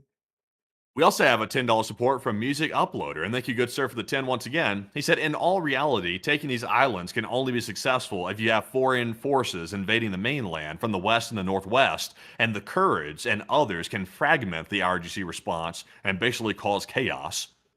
Well, I mean, you don't necessarily need that, particularly. You can take the islands and just hold them, and not really have to see chaos reigning across the whole of Iran to make that possible. Because the thing is that the islands have a water barrier between them and the coast, meaning that the Iranians would have to somehow ford the passage to the islands, and that's the bottleneck that makes it easy to hold them, as compared to landing on the mainland or conducting any other actions there. So I would say that generally we can generally keep the islands under control without having to count on the Kurds to invade. Because once again, we've kind of burned every bridge in the area to see that any other group or faction is going to help us out. So we kind of have to do the whole thing on our own. So I would say that it probably is easily doable to land and take the islands if Bandar Abbas is isolated and inoperable for the U.S. Armed Forces entirely on their own. But a big thanks to you for support and help this channel to keep it running. And with that, we're on to the next one. And our next super chat is going to go to Music Uploader once again, who put in a 10, and we do appreciate that. He said, why are we doing all this Jack and Jumbo? Send in John Wick, he'll take care of the IGC with the sheer effing will and pencils. Yeah, you know what? That's not a bad idea. Send in John Wick. Let him take care of business. That's what he does. You know, I saw an ad when I was scrolling through Instagram yesterday when I was bored, and I saw an ad that popped up, and it was like a metal pencil that was like the John Wick pencil. It had like the stabby end to it and stuff like that, and it was also like a legitimate functioning like pencil too. I was like, that is actually really cool right there. It was like a whole metal pencil. Me personally, I'd rather just have a knife if for self-defense. But I mean, if you wanted to be like, you know, a little bit extra, I guess the like the stabby pen would probably work. Yeah, you know, I guess so. I guess that kind of would work. And also another thing here, you know, I was just thinking about something, folks, because I see some people talking about the whole election thing that just happened in the chat again. And I was just thinking, I don't know, of course, I'm just wanting to bring up questions to y'all. I'm not saying that this is fact or, you know, that every statement that was said today was categorically false and a lie, but I will say this to ask some questions. So, considering that in the last election in 2020, the claim was that it was rigged, clearly we would assume that people who were claiming that it was rigged were asking the intelligence agencies for anything and everything that they had to try and prove that the election was rigged. If that was the case, and nobody came forward and they hid that information or intelligence that China was involved in rigging the election, why in the world have we not seen the Department of Justice begin prosecutions against those people for conducting perjury or any other form of crimes in not disclosing information to, say, the president when it was explicitly asked for? Because I haven't heard of any indictments going around for that yet. And maybe they're coming around, but I haven't heard of them yet. And you would think that that would be one of the things that would happen first if that was the case. And of course, I'm not saying that any of this is 100% fact. I'm just asking questions here to see if the story really stands up to scrutiny when we start to take into factor everything else surrounding it. And also on top of that, once again, to get back to it, we're supposed to assume that the governmental officials of these departments or federal agencies, the director of the CIA and the FBI, which was appointed by this president in the last term, knowingly withheld information that would have secured them their positions if the president was able to challenge and overturn the election. For what reason? Which is also not clear either. Because from what I understand, the president afterwards removed both the CIA director and the FBI director under this current president in his last term when they came into office, meaning that neither of those government officials, if they actually had intelligence to prove that that was the case, stood to benefit anything from withholding that information. They actually stood to lose stuff, like their governmental positions, from withholding that information. So to me, I mean, when we think about these sorts of logical questions here, it doesn't really seem like a lot of this is really holding up. It seems to me like there's a decent amount of holes in the story, at least from what I'm thinking. So, I'm just saying, some people might be hearing that today from what came out and maybe thinking there's some credence to it, but to me there seems to be some logical gaps that aren't really making a whole lot of sense or adding up in those claims, at least from what I could assume. But with that, we are on, and also, Matthew, did I mention any specific people there? I'm just making sure. Well, I just want to make it clear since you're saying like you're mentioning all of like specific positions and stuff like that. I just want to make it clear that you're simply asking questions. You're not making statements or Yes. allegations against these people. Yes, we do want to make that clear. We're just asking questions here. We're not saying that any of that's true or any of the statements made today are false. We're just asking questions to see when we put these into these hypothetical scenarios and we try and consider some of the other facts or some of the other knowledge that we have on how the government operates, how does that specifically unfold? And when we start asking those questions, a lot of what was said today isn't really making a whole lot of sense, in my opinion. But anyways, with that, we're on the next one. And our next one here goes to Game Theory, who puts in a 20. And thank you very much, Game Theory, for the $20 support. He said, let's see here. He said he believes the supporting files about voting are posted there by a certain AI out there. I don't know. Like, I really don't know about those things. I really haven't reviewed the so-called evidence they put out there about anything. I haven't really reviewed it to know. But some people were claiming that some of the stuff they were claiming was classified was actually public information, and it's just, being presented as classified information. It's really not. And then some people were like, oh, it's brand new. We've never seen this before. And it's a very partisan issue. So depending on what political party people fall in, they might have a different reality that they're believing about it. It's really kind of a little bit weird. But Mhm. let me go check something out, by Do the you way. see Go what I ahead see? and take it here. Go ahead and take it from here, Enforcer. Let me go check this. All right. So in the meantime, folks, we're trying to see if a tip that we just got is credible. So we'll be seeing if that is credible or not. But it appears there may be some interesting information coming out of this moment. Possibly, maybe not.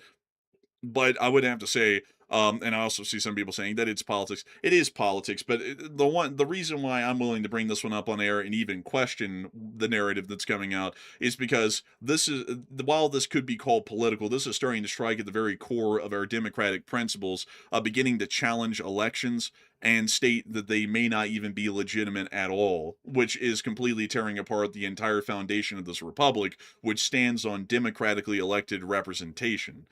So that's really the reason why I'm even willing to bring this one up on air, because it's not really like a question of are you pro-abortion or anti-abortion, or do you think there should be gun restrictions or less gun restrictions? This is starting to get down to the very foundations of what the United States of America is as a republic, which is the ability of the citizenry to vote, and by their vote to have a say in the government. If we start to question or challenge the legitimacy of elections to the extreme in that regard, where we can say that foreign nations have meddled in them so badly they're not even worth having, then what republic do we even have left to stand on to say that this is still the United States of America?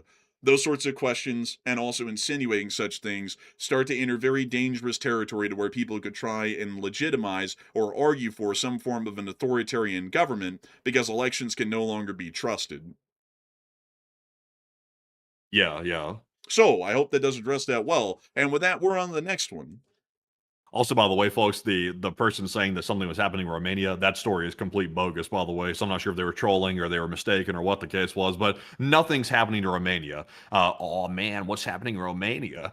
Nothing you want to see, trust me. But anyways, moving on to our next super chat here, and moving on from all of that right there, our next one goes to Ethan Mann, who puts in a 10. And thank you very much, Ethan Mann, for that support. He said, Kenya, let's see here.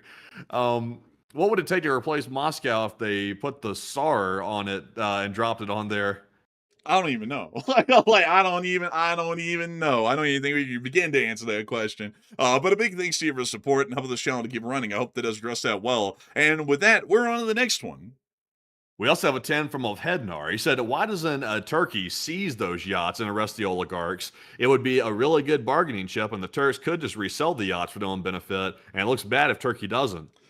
Turkey's in a very weird position because Turkey does Turkey things, as we always say for years on the channel, to where they kind of just do what they want. A lot like Israel in that way. And so they kind of keep somewhat friendly relations with the Russians and somewhat friendly relations with the EU and somewhat friendly relations with the US and somewhat friendly relations with Iran and everybody else in the Middle East. The only country they really don't have any positive relations with are the Israelis, because the Israelis look at the Turks as a threat, and they've made that incredibly clear. So, I would say they probably wouldn't do that, because that would start to get in the way of Turkey doing Turkey things. And that whole rabbit hole of what Turkey things is about an hour long. So trust me when I say, if they did that, it would heavily interfere with Turkey doing Turkey things, and they don't want to interfere with their ability to do Turkey things. So a big thanks to you so much once again. I hope that has addressed that well. And with that, we are on to the next one. Also, speaking of the Romania thing, I was just remembering in the back of my head. I forgot about it until it jogged my memory. You remember there's that mainstream news network out there that had one of the guys on there commentating, and he didn't realize his camera was still on, and he proceeded to go grab, things that were not so appropriate for a camera and started doing things on the camera that wasn't so appropriate. Do you remember that? I believe, Matthew, what you're saying is that he was choking the chicken? Well, that's what they say. Wax on, wax off?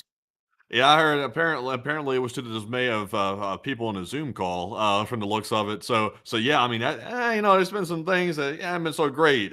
that's happened from time to time. It's like, honestly, man, if I don't even know what the hell my reaction would be if you're in a Zoom call or something like that, and you thought you were on like a professional Zoom call, and then something like that started happening, I'd be like, what the hell are we doing here? What's going on? Man, honestly, man, like really, oh man. But beyond that, though, also, I saw someone say we can't question election integrity. Well, you can't without any significant consequences. I mean, like in election integrity is only questioned when people are not happy with the results. That's honestly the truth of it. Like for example, in the 2024 election, does the current president even bring up the notion that that election might have been rigged? No, because he won. And so there's no question of any possible election integrity there, because the result was satisfactory. But when the result is unsatisfactory, then there's the possibility that it's rigged. And then that just ends up breaking down the entire democratic institution as it stands, because every single party, whenever they lose, they can just come out and say the entire democratic system is a lie, the votes were rigged, they lost when they actually won, and democracy collapses under that kind of a notion. So it really isn't smart to question election integrity. And on top of that, from what we know, based on all the lawsuits that happened afterwards, there really isn't any good reason to believe that the elections were rigged, to be entirely frank with you all. It chokes me up that there's like, oh, they're rigged because like China might have jumped in there and seen some voter data or something like that, even if that's true, which we don't really know. Meanwhile, we have like corporations with super PACs literally buying elections right in front of our faces. We don't call that election interference, but yet we call this other thing. This other thing's really serious, people. Even though this other thing of the corporations buying elections is literally right in front of our face, and it's in the wide open with billions and billions and billions of dollars. And we're going to pretend like that doesn't exist. We're also going to pretend like foreign lobbies aren't buying elections either. Like they're not coming over here and pouring billions into campaigns and literally primarying people that's complete foreign countries that shouldn't have a say whatsoever in our elections. That's okay. But how dare China jump into the system and try to look at some voter data? Oh, Christ almighty. God forbid. Also, another question I have to ask folks is that if they rigged the 2020 election for him to lose, why didn't they just rig the 2024 election for him to also lose? So in one year, it was completely possible for them to rig it to where he lost it. But for some reason, 4 years later, although apparently they proved they could rig it to where he'd lose in 2020, they couldn't just do it again 4 years later? Why not? Like, what in the world was the elements in 2024 that made it to where they couldn't rig that one, but they could rig the one 4 years before where he lost? Like, that doesn't really make a whole lot of sense. Like, if you're just asking that, like, up front, that's like saying, oh, well, it's like, I went up in front of the vote for the class president, and, I lost the vote in my freshman year in high school to be the class president, but then in my sophomore year, I won it. It's like, well, what was the difference? Like, and you claimed that in your freshman year it was rigged. It's like, well, what was the difference? It's like, maybe people just didn't like you that much, and so they voted for someone else, like exists in a democratic system. Because the unfortunate thing, folks, about reality in democracy is that you aren't always going to win. There's a good chance you're going to lose, and that's just a part of democracy. And every time you lose, that doesn't mean that the whole system was rigged against you for you to fail, because it might just be that people don't like you, or they didn't like what you were doing at the time, so they voted for someone else. It's happened before. I mean, that's the story of the country for every elected position. So why in the world would it be the one time that one guy loses, it happens to be that was rigged, but no other elections before or after that were rigged? Why in the world would that be the case? I mean, that just makes no sense. And also, isn't it? Don't the states administer the elections? It's like, hey, that's not really the federal government. They don't administer the elections. That's up to the states to hold the elections and take the votes and hold ballots and stuff like that. That's their prerogative. So the federal government obviously oversees it and they give guidelines and stuff like that. But it's like, why are we acting like the federal government controls them? It's like they don't. It's state to state. Also, on top of that, another thing, it's not really like China can just come in to, say, like a voting machine and like hack into it from the mainframe and like change the numbers. Like, the voting machines, from what I understand, are not connected to any internet or external internet applications. So they just tabulate the votes and they give the numbers. So unless if they had internet connections, which I don't think any of the voting machines in the country do, I don't think they do even still, there really is no way for someone to just hack into the mainframe and start changing numbers around. That wouldn't really make any sense. And on top of that, in some different states, they count it by hand. And how in the world do we account in those states for the defeat when they were counting by hand versus by machine? It's like, to me, it kind of just seems to me like the whole thing is a bunch of hot air, in my opinion. I don't really see, like, there's so many holes in the story, or you can just ask, like, so if the system is working this way and this happened, well, why hasn't the system reacted in this way? Because if it hasn't reacted in this way, then we can assume that probably didn't happen. So generally, I tell you, it doesn't really make a whole lot of sense. I don't really think that's even a political thing, to be entirely honest with you. That's why I'm willing to even cover it, because, like, to give you all a little bit of an example here, I mean, there was also somebody in Germany who said that the elections were, not really in their favor, and they also ended up suspending elections because they said the communists burned down the Reichstag and whatnot. So, kind of saying it because it's not really a political thing. This is starting to tread into the very dangerous waters to where we start questioning the very formation and existence of our republic, which is getting into waters where we could see that this republic lasts not much longer. But anyways, with that, we are on to the next one. All right. And also, by the way, to make it clear, by the way, in case people are misinterpreting this, if they can prove that there's some type of fraudulent activity that's going on in the voting, then obviously I'm in favor of fixing that. I mean, I'm not going to be against it. If there's something they can prove, then obviously that's in everybody's interest to, remove voters that aren't eligible off the ballot or off the voter rolls and stuff like that. That's totally legit. But if it's something that's just mere speculation or, anecdotal evidence, that's not what cuts it in this country. Like, that doesn't work. You can't just say something and then start going on a fishing expedition looking for what you want to see. That's not the way it works. I don't know if that's the case. It's just a lot of unknowns. That's why there's a lot of accusations being thrown around earlier today that's not really clear to me whether or not it's true or not. But moving on to our next. Also, though, to another one, I see someone saying, to be honest, the way this political party talks about the country, they clearly hate it so badly they could rig it. But that's completely denying the reality. It's not like Chuck Schumer's like getting up, like, or some other like prominent person from that party, and they're going into every voting office and counting the votes. Like, it's done at a very localized level. Like, they take all of the ballots and they take them to a voting machine, which then counts them without any human involvement whatsoever, and just counts the votes as the dots were filled in. or it's counted by people by hand in some states at the county level, and then they get all of the counties put together at that state level at a presidential election, and then it's either 50% or more one way or 50% the other, and in most states the electoral votes are going to go to whoever got the simple majority, which is over 51%. So it's not like, I don't really get the whole thing of like there's like this grand conspiracy to rig the election, because to get involved in that, you would have to have tens of thousands or hundreds of thousands of election officials in every county in every state in the entirety of the country all in on this whole thing, and none of them came forward and said they were involved in it. Which is such a grand conspiracy with so many people blowing the lid on it, considering that there's so many different points of failure, because there would be tens of thousands of people involved in it, and none of them have said that. I mean, it's a fanciful notion to say that it's some sort of grand conspiracy. It would be impossible to keep that secret for longer than probably a few days after it happened. And so far, no one's come forward and said that they were involved in that. So with that, we're on the next one. We also have a 10 from PYC, and thank you very much, PYC, for that $10 support. They said, you won't read this, but I'll try anyway. Okay. He said, but why do you celebrate the U.S. attack on Iran, but celebrate the defense of Ukraine? Both Russia and the U.S. attack sovereign nations. Well, that's a question there that needs a little bit of a thorough answer there.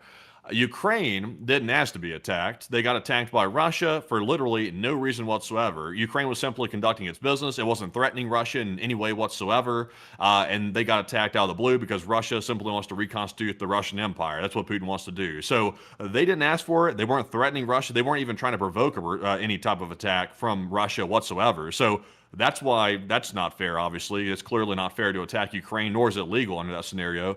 Meanwhile, Iran's over there chanting death to America, death to Israel. They're funding proxies across the whole region. They're attacking Israel. They're threatening to harm U.S. citizens on a daily basis. I mean, there's like a laundry list can go on. They're also over there developing nuclear capabilities too. So, I mean, there's all kinds of stuff that we could list that Iran was doing. They were actively threatening to harm U.S. citizens, and they were actively attacking our interests in the region, literally nonstop through their proxies. So a lot different. But Enforcer, what say you? I would have to say the difference also outside of that is that we operate foreign policy to where it's beneficial to the United States, not beneficial to enemies of the Republic. For example, if you're in the apocalypse and Jim is next door and you have a can of baked beans, and the decision is Jim can kill, well, let's say it's me in that house. Jim can kill me to get my baked beans and he can eat.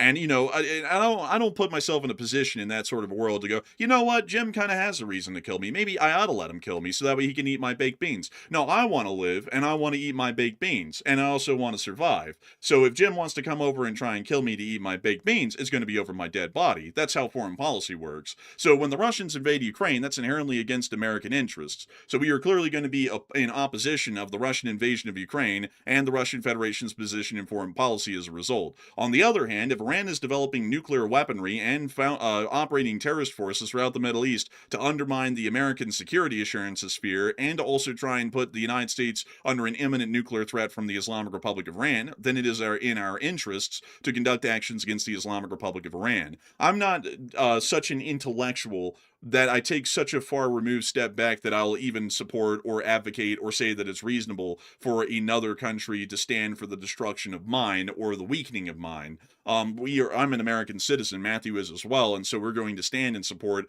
of American interests and stand in opposition of the interest of enemies of the Republic. So that's generally why there's the difference, at least from how I would see it, and also add on to what Matthew already said prior. So big thanks to you for support, and also we read every super chat, so it's kind of a little bit disingenuous to say we're not going to read it. We read them all. And I think you were thinking that you were going to have us there, but that's the legitimate answer. So with that, we're on the next one. And our next one goes to Ethan Mann once again. He said, do you think Putin has ever had to take a halo dump due to pressing matters? I don't know what that means. Like, I have no clue what that means. Let's see, dump. Let's see here. I don't see any reference to that anywhere of what that means. That must be a term like unique to whatever region you're from or something, because I don't see that on Google. That's unusual too. It's usually Urban Dictionary has everything in it. You know, that's quite interesting right there. I don't know what that is. I don't know what that means, but I do thank you for support. I guess maybe. But a huge thanks to you so much for the support. And with that, we're on the next one. We also have a 10 here from Game Theory, who said if anyone buys elections, it might be tech bros. I think it's just anybody that has like a super PAC out there that's putting large amounts of money in it, and they're like buying election. I mean that might be a little iffy. I would say that every single American should have to adhere to campaign contribution laws. Every single American, and corporations shouldn't be able to have any involvement whatsoever. They shouldn't be able to form PACs. They shouldn't be able to form super PACs or anything of that nature. And it should simply be. Well, let's see here. What is the political campaign contribution limit? Let's see here. Contribution limit. So you're only able to put in per person about $3,500 per election, roughly. That I think that's what the current limit is. I think so. That's what it is there. So that's what it should be for everybody. Yeah, I would say I would agree with that. I think that should be the limit as well. And also I would say, I don't know if like anyone's well, you could say that people are buying elections by like lobbying and super PACing and whatnot, but in general, like buying the election is like just buying the results. That definitely isn't happening. And for the people who want to say, oh, it does happen, why in the world did it only happen in 2020 if that's the case? Like, no one ever questioned any of the elections before that or after that. But for some reason, it's just that one that was rigged. It's like if someone had the ability to do that, why wouldn't they just keep doing that? Like, it's like why in the world? Like think about it, folks. Think about it. Like, I just got to say it honestly. If the Democrats were able to get a majority because they allegedly rigged the election in 2020, why wouldn't they just do that indefinitely and keep the majority forever? Keep their guy in the White House, keep everyone in the Congress. Why in the world would they ever just not rig one and lose? Like, that doesn't really make a lot of sense. If you have the ability to do that, you just keep doing that because no one's able to stop you at that point. You literally control the system.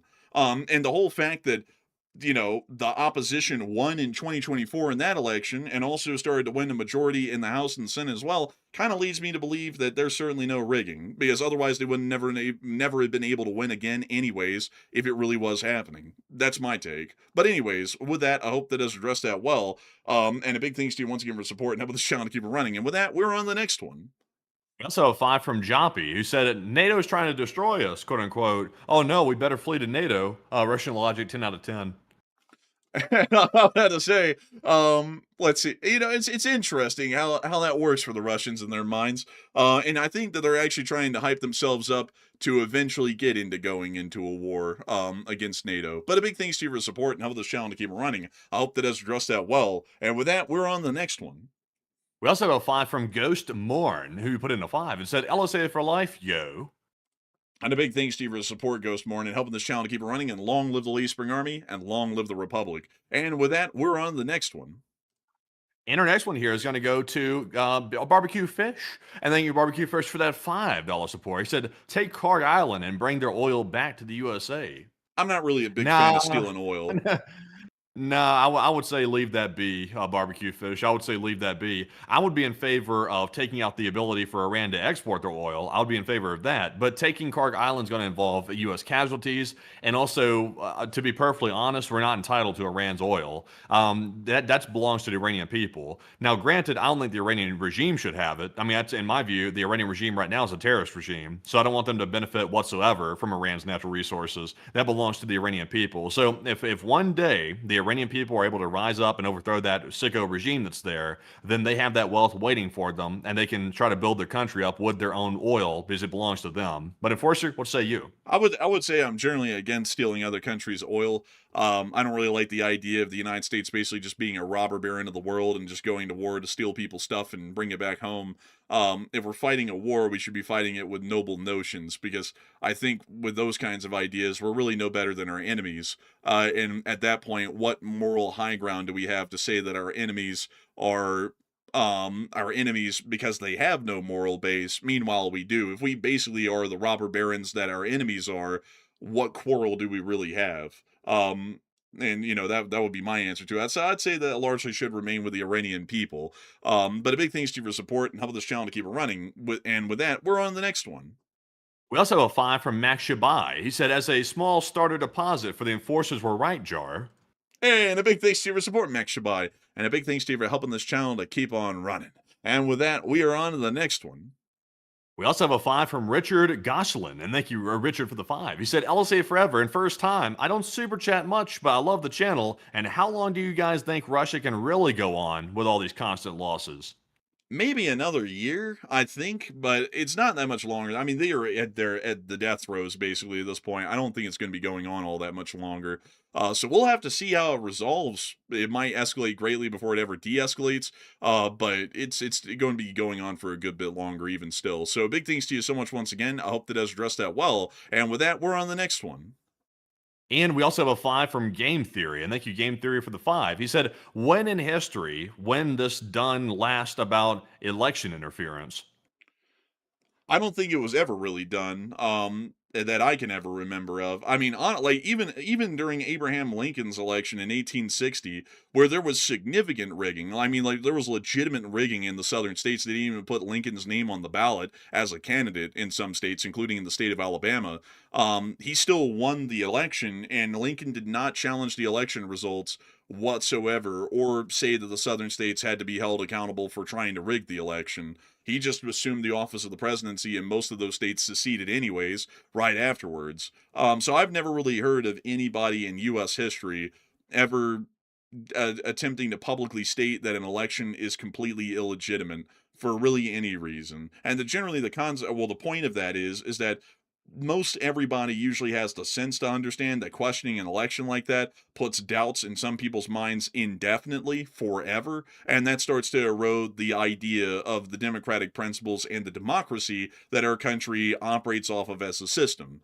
So I hope that addresses that the best I can, because I cannot think of a historical example at any given point, even when there was clear rigging in an election, where anyone came out and said that an election was actually rigged. And honestly, the only time I can think of that was the 1860 election, which was which was quite literally the prelude to the U.S. Civil War, and that was the only time that I would know of, or even could tell you, that any given state tried to rig the election within their state. So with that, I hope that has addressed it the best I can, and a big thanks to you for support and helping this channel to keep it running. And with that, we're on to the next one. Also, we have a 10 from Ethan Mann. Once again, thank you, Ethan, for the 10. And I'll be honest with you, Ethan, this is savagery. This is savagery. I don't know if I'm going to Dang. read this Is that off. that I don't explosive know about diarrhea this. stuff? Maybe that's what he's referring to, possibly. But I tell you what, this is foul. This is. Oh man, this is foul. This is ugly. This is something here that I'm not sure if the audience is ready for this, and their ears. I'm not sure if they're ready for it. I'm not sure if my eyes were ready for it, really. But Enforcer, what say you? I'd have to say, generally, it's that's something. Like that's how I had to read it again. That's something right there. But I do thank you for the support. I don't think we can read that one, but I do thank you incredibly for that once again and helping this channel to keep it running. And with that, we are on to the next. Also, really quickly, this is the last time I'm addressing anything with this, and then we're moving on. Someone said the voting machines were rigged. They were not.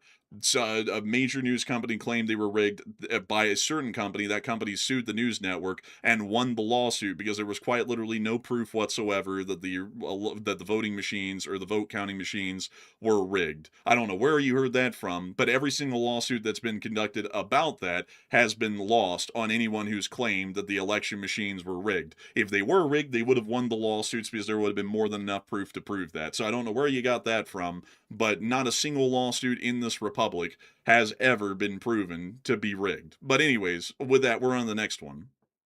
Also, I hate this topic. I think we're going to add hate this it to as the well. A10 list and stuff. Yeah, I really like- hate discussing this right here because I don't like to waste time on silly stuff like this. But moving on to our next one here. This one goes to DWRB, who puts in a 10 and said, the U.S. Air Force announced a plan today to acquire up to 28,000 low-cost and affordable projectiles over the next 6 years. And the types can include the Barracuda 500 and the Rusty Dagger. And what are your thoughts? Now, I think that Barracuda, I think that's something that Anduril makes, I believe, if I have that correct. Let's go check this out. Let's see here. It is. And it's the Barracuda. Let's see here what that is. That looks like a autonomous air vehicle, purpose-built for hyperscale production and mass employment. Wow, Anduril. Man, honestly, that's corporate slop word. like that's corporate slop talk. It almost looks like a tomahawk, almost like somewhat. Honestly, man, like I would like, can you send me a link to show that on air? Oh yeah, it's just Anduril site. I mean, it's just their site. Let me go to Anduril then. Anduril. Let's see. See here. Let me go get this here really quickly. So, what category is it under? It's just the Barracuda. It's just the Barracuda. Well, where do I find that from here? That would be air. Air. I don't see a barracuda under this B. It would be air dominance and strike. Where that barracuda at? Oh, there that B. Honestly, that's more of a Hellfire, honestly. Yeah, but look at the different variants though. It has winglets on the 500, like the longer range version. It's got winglets on it. Go discover the Barracuda. Look at this. They built it like an Apple website. This thing looks like something sleek, like you might just like want to be a minimalist or something. They got those OCD like military acquisition officers looking at this stuff. Honestly, they'd have me buying everything from this company. But scroll down though, and you'll see the winglets on it. There it is. Look at that. Yeah, I would say, if anything, that looks more like a Storm Shadow to me. It kind of does, though. I have faith in Anduril, though. Like Anduril's making some stuff that I'm impressed with. Also, I love their marketing. By the way, their marketing is just fantastic. Man, honestly, they are pretty damn good at this. I mean, look at that. Man, look at oh, man, honestly, this is over the top. Like this is like almost like for the consumers, like you're buying a car. This isn't like for the arms industry even. I mean, look at that. Well, remember, man, the military acquisition officers—they're human too. They love that minimalism. They love that stuff looks sleek. This makes it real easy to sell it. Man, that's crazy. I wonder what else. I wonder what other kinds of systems they have. Wow, they're working on satellite, the big foil bag. We all know that that thing works well in space. Let's see here. What about lattice? If I was an Anduril marketing person, I would have every single bus stop in DC and Virginia with a copy of this on the side of it. Every single one of them. So any like defense person or acquisition officers heading to work, they couldn't miss it. They would see it on every street corner. Wow, look at this big thing. That's the beluga. I'll get there eventually. But like, man, it's like, damn, this thing's a big boy. This thing's called the Dive Extra Large. Actually, this thing's the Dive LD. Actually, what about that Dive Extra? Damn, that thing is big. That thing's a big boy right there. And then they got the Copperhead. I never knew Copperheads to swim. Hey, look at that. This thing looks like a torpedo. And then they got Seabed Sentry, which is just an airpod that you drop down on the bottom of the sea. Um, I think Anduril's strongest point, in my opinion, is their counter UAS tech, like the stuff like the Anvil, like the physical drone interceptor. It's basically like what Ukraine has like discovered works really well. They made their own version of it called the Anvil. All that stuff. That to me, I think that's where Anduril's really got it going. This stuff's pretty cool. The autonomous tech they're working on, which is potent too, but their counter UAS stuff is going to be a hot seller. man, honestly, man, it's pretty neat. I like this company. Also, notice that they blurred out the propeller on this thing, so that way they couldn't get the acoustic profile. Yeah, they got to keep all those acoustic under wraps. Acoustic. You don't want people to know what you sound like. But anyways, with that, we are on to the next one. We also have a 10 here from DWR. By the way, thank you, DWRB, for that support, by the way. I just read that one off and I forgot to put a check mark on it, but we do appreciate that once again. And we also have here a $5 support from Slinger, who said, "Evening, enforcers. And have you two been following the historic rainfall and the flooding in Texas? I've heard, unfortunately, a few reported dead, and thank you in LSA." And I hadn't seen that in Texas. I did see in Hollywood they had a huge water main bust over there, apparently, and it flooded like Sunset Boulevard or something. I saw that. A little flooding over there. It's a little bit of a different type of flooding, though. It's a little bit of artificial. But out there in Texas, they got that real flooding, straight up like all natural, organic, unfortunately, flooding. I think Utah is in for that too. It sounds like we're going to get a monsoon out here too. But that's very unfortunate, though. It's causing casualties, though. But Enforcer, what say you? Yeah, there's a super El Nino coming through the Americas right now here in North America. It's pretty bad. But I do thank you for the support. That's very unfortunate to hear, though. And hopefully the folks down there will be able to find some higher ground and stay safe from these dangerous floodwaters a little bit more than they have been. But a big thanks to you so much once again. I hope that has addressed that well. And with that, we are on to the next one. We also have a 5 from Austin, who said, "When do you think Iran will attack Israel?" Well, I don't know when. I think they're actually kind of concerned about doing that because I haven't seen them go out of their way to do that yet. So I think the Iranians are trying to make sure that their government officials stay alive because if the Israelis get involved, they're probably going after the government officials and a whole bunch of others crazy, insane stuff that they'd be trying to bomb inside of Iran. But a big thanks to you for support and helping this channel to keep it running. And with that, we are on to the next one. And our next one, also by the way, I see Miss Deesa said West Hollywood old. Excuse me, goodness, wow, choking. But Miss Deesa said West Hollywood Old Main burst. I live right near that corner.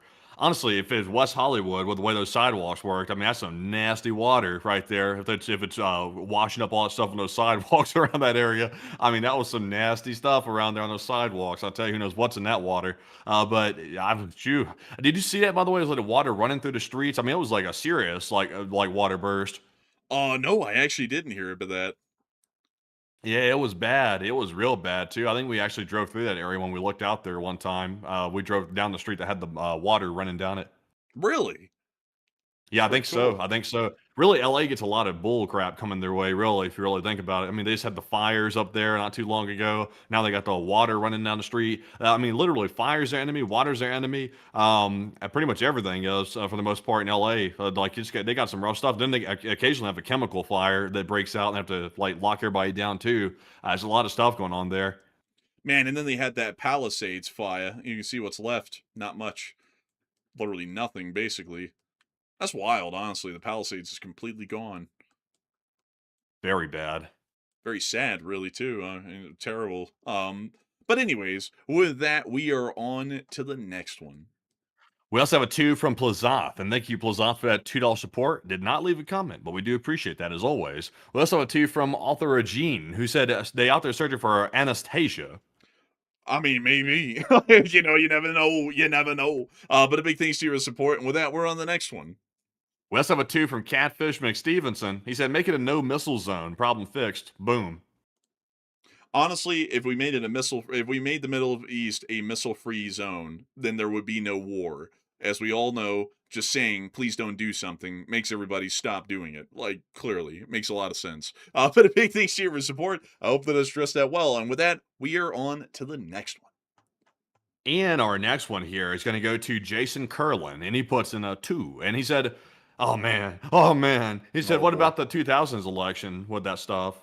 Now, I will say that was an interesting one, just to really quickly touch on that, the whole 2000s election thing. I think that's the election there. What was that? That was the election. Who was the 2 candidates? It was Bush and it was Bush and Al Gore, and the Supreme Court had to decide the election.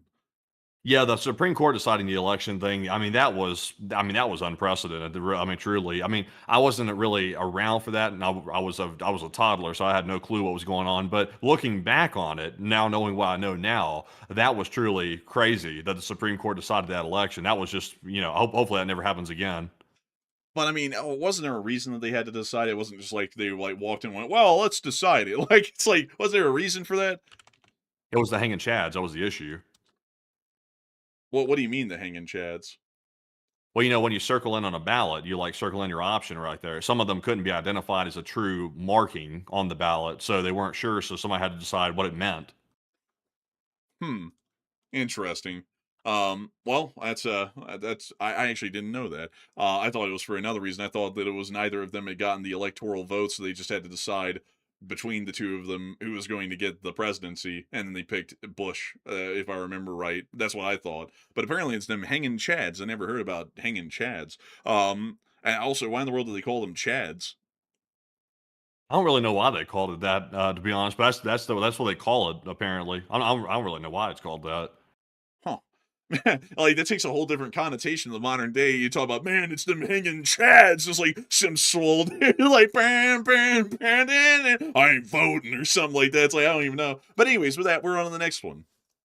And our next one here goes to Crispy, who put in a $20 support. And Crispy put in the Crispy 20 and did not leave any comment. And Crispy's always mysterious with that support. And we do appreciate that very much, though. Crispy's always supporting the channel, and we are very thankful. But Enforcer, what say you? And a big thanks to your support, Crispy, because you're helping us to keep this channel crispy and keep it running. And so a huge thanks to you so much once again. I hope that has addressed that well. And with that, we're on to the next one. Also, Miss Disa said Chads are card punches that are still partially attached. Now, see, that was before my time. I never voted like that pretty much ever. The first memory I have of being involved whatsoever in voting was when I was a kid. My parents were voting, and they went into the little curtain room, and they went to the little voting box machine in there, and they pressed the option they wanted. That was my earliest memory of that. And then the first time I ever voted, I got a paper ballot that was run through one of the machines that scanned it, and then it interpreted what your options were on the ballot, and then it transmitted the results from the machine itself. So, or at least that's how I think it works. I'm not totally familiar with how the machines work in every single instance. But that's my first memory of it. I don't remember the actual like cutting out pieces of paper part. When I voted for the first time ever, I got a paper ballot just like Matthew did. You had to fill in, I believe it was with a pen with ink, the exact spot, and you had to fill it in perfectly of exactly what candidate you wanted to vote for in every case, or you could just, omit a vote and not vote at all. And then you went with that ballot to a little machine, and it was inserted in the machine, and it read exactly what holes you like filled in with the pen, and that was your vote. Like that's how it worked, and that's why when people are like, "Oh, it's straight," I'm like, "There's no way." Like it's like there's no way.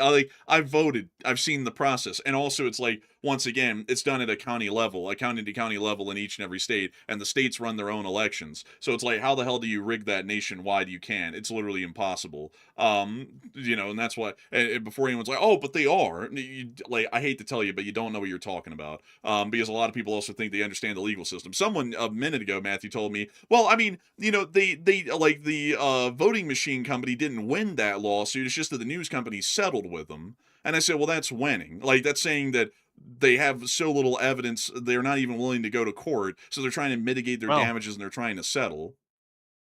Well, not always that. Sometimes companies just deem that the cost of litigation is going to drag out so long that it's just cheaper, like on a financial sense, to go ahead and settle it now. But I'm not going to speak on that the whole situation whatsoever because all those companies involved with that, they are ready to go. They got a litigation department that's ready to jump on a jet and come to whatever state they need to sue for.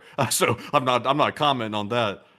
I would just have to say though, by and large, flat out rule, like elections are on the national level in a national election, they're very hard, if not impossible, to rig. Like I don't even believe in that notion. But anyways, with that, we're on the next one. And our next one goes to TT Bourbon, and thank you, TT Bourbon, for the support. They said any info on the IRGC post on Twitter claiming to have a special ops base that's taking out some of the service members in the region. I wouldn't know about that. I haven't heard about that, so unfortunately I had to declare ignorance. But a big thanks to you for support and helping this channel to keep running. And I hope that does address that well. And also, if they were killing service members, the Department of Defense would announce that there were deaths in the Middle East of service members, and we haven't heard that for months. So I would highly doubt that that's true because they must be very unsuccessful if they're around. Well, they didn't announce a lot of the other stuff, so I don't know. Well, I mean, they announced the ones that were killed, though. I mean, in a crash or getting hit by a missile within a couple of days afterwards, after next of kin was notified. Because it's not like they can just keep it secret. I mean, they have to tell the family member, so and so, your next of kin has just died in this area of the world, and then they can lie about the reason. It was a training exercise, but they still have to notify the next of kin that they're dead. Like they can't just hide that forever, and then that Oh eventually yeah, gets yeah, out to that's the true. press, anyways. Yeah, that's true. Why are you saying that with a whisper? Yeah, that's true. Yeah. That's I was true. I was trying to hold back a cough. Oh man, I thought you were trying to like add some like sarcasm. I was like, well, what do you mean? I was like, what are they gonna hide No, that forever? I was like, I'm trying to avoid chucking on the stream right here. oh, like, but anyways, with that, a big thanks to you for the support, TT Bourbon. I hope that does address that well. And with that, folks, it is time for us to get on into the Morse code decoders. So what do we got? So the Morse code decoders tonight was Paul, Kevin, Mason, Joni, Norm, Arabelle, Heroic Fluffiness, Kush, Koteric, Sire, and Brian. They said the Morse code said Iran is getting cornered, and they seem to be getting screwed over badly this time around. LLT LSA. And that's the sound of money. Y'all got that dead on the nail. That's the Morse code message of the night. I got to congratulate y'all greatly on getting that correct time and time again. Y'all are always getting that correct. It's always amazing and fantastic how the least parent Stone Cola never misses a Morse code message. And y'all never missed it once again today. And so, a big congrats to y'all once again. And with that, it's time for us to get into some live chat. So, Matthew, what do we got? And our first live chat question goes to Console Slothy, and thank you for that question. I said, also, by the way, I'd like to, first of all, thank you very much for the question. It's a very good question, very well thought out. We do appreciate you for being here on the channel, but very political. I said, is it true about China displaying decoy ships in the desert? Yes. And it's true. It's true. And not only that, but they're building replicas of United States cities and towns out there in the desert too. Why are they doing that? I think we can all surmise why they're doing that. Why are they testing nukes underground and decoupling it where nobody can detect it? Well, who knows? Why are they building up their coastal ship forces to attack Taiwan? Who knows? I mean, it looks to me like China's trying to get some fake experience under their belt for something. But Enforcer, what do you think? So to tell you why on each of those, they built the carriers out there to be able to allow for people to try and target U.S. aircraft carriers without having to build a legitimate one-to-one copy floating in the water of a U.S. aircraft carrier. The reason why there's replicas of American towns and cities in the desert is because they send spies out there to go and learn how to mingle and wander around U.S. cities as naturally as they can, and to give them a little bit of experience before they throw them right out of the frying pan and into the fire. The reason why they're doing the decoupling test is because they're trying to create new nuclear warheads to go on new nuclear missiles that they're going to be using for a limited deterrence doctrine, which they're starting to work on right now. All of these things are clearly against our interests. And that is why China is an enemy of the Republic. Simply put. But to answer your question, that's really the reason. Yes, they do have those out there in the desert, and that's generally the reason why. And also the reasons behind all of the other ones. In case y'all are wondering, the towns are not there for the People's Liberation Army to learn how to operate in occupation of an American city. The Chinese have absolutely no notion of invading the United States of America. It would be logistically impossible for us to invade the Chinese mainland, for the most part, and it would also be logistically impossible for them to do the same. If anything, it would be easier for us to invade China as the United States, because we have bases within the region or just a few hundred miles off of China's coast, than it would be for China to invade us. Because China would have to quite literally cross the entire Pacific and make it to California, Oregon, or Washington, and land troops in the lower 48, and then somehow keep them supplied and keep reinforcements flowing over a several thousand mile, probably like, I would say, hell, like a 12,000 mile two-way supply line, which would be absolutely impossible. So I hope that does address that the best I can. And a great question, by the way. Incredible question there. And with that, we're on to the next one. We also have a $5 super chat from a Dodge, and thank you for that support. They put in a 5. They said historian here. Now, there's a historian. Look at that. He said 1960, advisors told Nixon that Illinois was rigged and to contest the results. He told them no because it would hurt the country. But yet Nixon went on to cause some more trouble, though, somewhere else. In one respect, he said, let's think about the country here. And in the other respect, the other building had folks wandering around in the middle of the night over there in another place. So he was a complex fellow. He was very individually complex. But Enforcer, what say you? He said, I'm not going to challenge the election in Indiana, or Illinois or whatever. It's a legitimate election. Several years later, get the plumbers on Watergate. We need to figure out what's going on in there. It was the paranoia. It caught up to him. Remember, he thought the elites were after him the whole time. Those damn Ivy Leagues. You never can tell. Those Ivy Leagues are coming after me. They're coming after. I think Nixon's the one that went out there. You know, he went out to California. That whole little thing they have out there in California in the forest and stuff. Grove. He didn't like it too much. He didn't like it. He didn't like the whole owl thing and then all the other little stuff that happens and stuff like that. He didn't like all that. He said, nah, that ain't for me. No. Man, and Aide said, oh, Mr. President, how did you like Bohemian Grove? That was some of the most dumb shit I've ever seen. And then he never went back. Man, he said something very different than that. But it was very strongly worded, and he never went back to Bohemian Grove. But man, man, Nixon was all for that business, man. You know, they actually said, man, like that Nixon would sit there and rant to women that he was trying to date about ancient Mesopotamia and other stuff, and how That's slick. That's slick. They didn't know how to govern properly. That's why we need to go on a date, Colleen. You and me, because we can govern properly. Man, that's what women look for. If you understand Mesopotamia, all the women, all of them. Man, Nixon would be like, let me tell you something. Let me tell you something really important about the orange groves of Southern California. Now, do you want to go on a date with me? It's like, honestly, man, that's game right there. I mean, game is game, and you have to recognize real, as they say. But anyways, man, I gotta say, folks, like, Nixon's whole entire reputation was tainted with the whole Watergate situation, but before the whole Watergate thing, Nixon was actually pretty goated. Like, if you look at his political career and also his foreign policy analysis, he was pretty damn good at foreign policy. That's one thing I will give the boy. He was very good at foreign policy. He was just in the wrong time. He was in the wrong time. Like, and Nixon did that back during the times where there was accountability to a certain degree. So he got accountability for it. He got caught up. Like, it was unfortunate timing. It was in the wrong era. If he'd have done that today, the whole It would have been a Watergate 12-hour thing, news story. he would have won the next election if he did that today. He would have been guaranteed a second tenure as the president. He would have been guaranteed. Like, it was back in the day. He was just the wrong. He was in the wrong time, man. That was all. Man, you know what's crazy, man, is that Watergate really didn't do much of anything at all to help them out in winning the election. Like from what they got out of Watergate, they basically learned everything that they already knew about the Democratic National Convention. And so it had, like, empirically, folks, this is historical fact. The Watergate break-in had nothing to do with Nixon winning the election. Like, had no impact at all. They learned nothing new. And this is how he won the election. He won 520 electoral votes, and his opponent only won 17. Ugh. If he hadn't broken into Watergate, he won in a freaking landslide. He was extremely popular. Yeah, I tell you what, and all we ever remember about Nixon is the Watergate thing. Like, I'll be honest with you, I don't know a single policy point that he was for. All I know is Watergate. Man, he actually had some really good policy points. Like, and also in foreign policy, he was, man, like, honestly, his domestic policies were decent, but his foreign policy was a mastercraft, like, for the time. And a lot of people will say, oh, he went to China, the bastard. Yeah, he did go to China, but in his defense, though, nobody knew that China would turn into what it turned into today back then, and he was more so trying to get the Chinese on our side to go up against the Soviets. So back then, it made a lot of sense. Nowadays, not so much when we're looking at it in hindsight. But I mean, he was like, man, you ought to listen to his interviews that he did after he was not the president.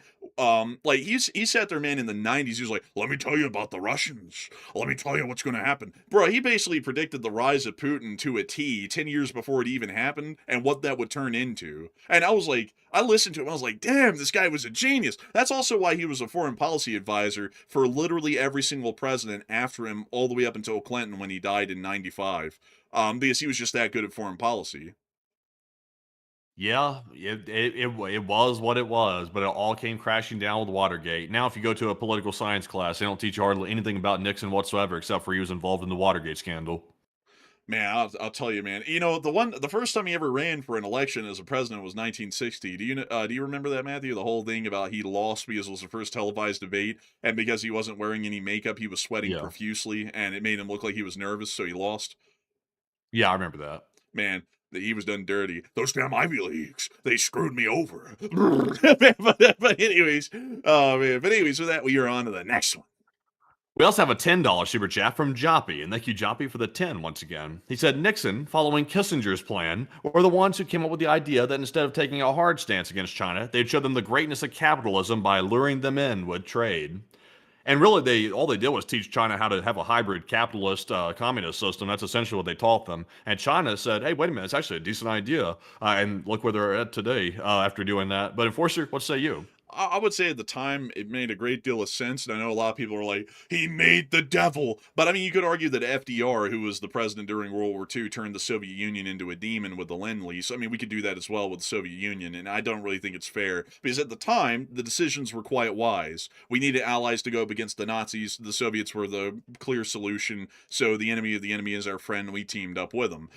At the time that Nixon went to China, we were at odds with the Soviet Union very heavily. China was at odds with the Soviet Union very heavily. The enemy of our enemy is our friend, so we go over and we try and make friends with the Chinese. That's that tricky dick shit. But beyond that, though, I get why they did that, like, at the time.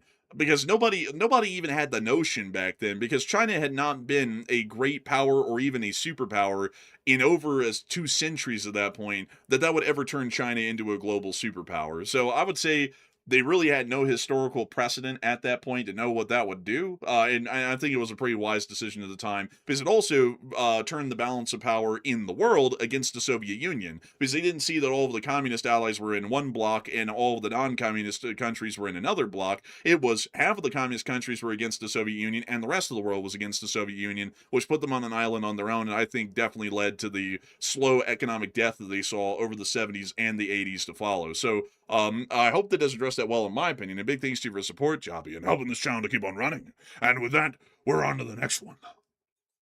Also, I want you people, I want y'all people, all the viewers here in the stream, I want y'all to bask in the American firepower. We just got our first video showing the Chabahar Maritime Watchtower in ruins. Let's take a look. Increased lethality. Increased lethality. Let's watch it. Let's watch it. Oh, what's this? Is this not? This is Ingalls. Okay, never mind. Never mind. That's old. That's old. Why is this 17 hours ago, though? Why are we well, anyways, it's time to get this tower. Okay, well, there's music, so let's mute that. Look at that. The Chabahar Tower is no longer. We level it. As you can see, the Iranian military is not doing a good job. They're doing a bad job, and they're doing not very good right now in the Strait of Hormuz, and it looks like they are going downhill, inshallah. I've got to be honest with y'all. If this was Nixon in Vietnam, he would be saying it's about time for the Paris Accords. Let's drop some bombs on Tehran and see what happens. But anyways, with that, I hope we've addressed that well. The Chabahar Maritime Watchtower being blown to pieces, and it's time for us to move on to the next one. And our next one goes to Karaz, who puts in a 10. And thank you, Karaz, for that support. They said, should we have a day to raise money for the ones we've lost during this conflict? And if you guys could, I think that would be great. And I think you all did before the for the USO. And anyways, thank you, and LTLSA. And a big thanks to you for the support, and we would love to do that. It's just that the current conflict right now, it's really kind of hard to justify that, because we justified the last one because there was wounded and killed during the time that we did that fundraiser, and this time around we haven't heard of any U.S. wounded or killed as a result of enemy actions right now. We could do it though, and I would like to do that, so we're definitely going to consider that for this upcoming Sunday. But a big thanks to you for support and helping this channel to keep it running. I hope that it's addressed that well, and with that, we're on the next one. We also have here a 5 from Joppy once again, and Joppy said, no, the reason why they did that was that they'd get rid of their communism by making them experience the benefit of having money through capitalism. And I mean, kind of, sort of, yeah. But I mean, also the other thing was is that they wanted them to go up against the Soviet Union. Because if you read about that Nixon stuff, he didn't like the Soviets, and he wanted to put them on the back foot. So that way we could start making deals with them, like the SALT treaties and the other stuff that we did. And so it was a part in trying to get trade with the Chinese and trying to make money off of that relationship. But the other part was putting the Soviets on the back foot. And so a big thanks to you for the support and helping this channel to keep it running. We greatly appreciate you for your support. And with that, we're on to the next one. We also have another 5 from Joppy, and he said they wanted to make China into a part of their sphere by doing that, so they started the path of giving China money, which is now backfired. Well, they didn't give China money now. Now, that's the difference. Some people might say, he's a crook. Well, I'm not a crook, and we didn't give money to China. You see, when he went over there, it was Mao Zedong. Or, as we call him nowadays, to make people stop saying, he said dong. We say Mao Zedong. And it was Mao Zedong that was in charge of the country when he went over there. And Mao Zedong was heavily against any capitalist ideologies. He was very heavily entrenched into Marxist-Leninism economic philosophy. And so he was not willing to join us in any sort of economic trade relations. It was actually his successor, which I'm forgetting the name of off the top of my head right now. That was the big one into turning China into a liberal economic institution, while keeping some heavy tenements of Maoism inside of their government. And so a big thanks to you for the support once again, Joppy, and helping this channel to keep on running. And with that, we're on to the next one. And our next one goes to Game Theory, who put in a 2 and said, thank you for taking domestic issues today.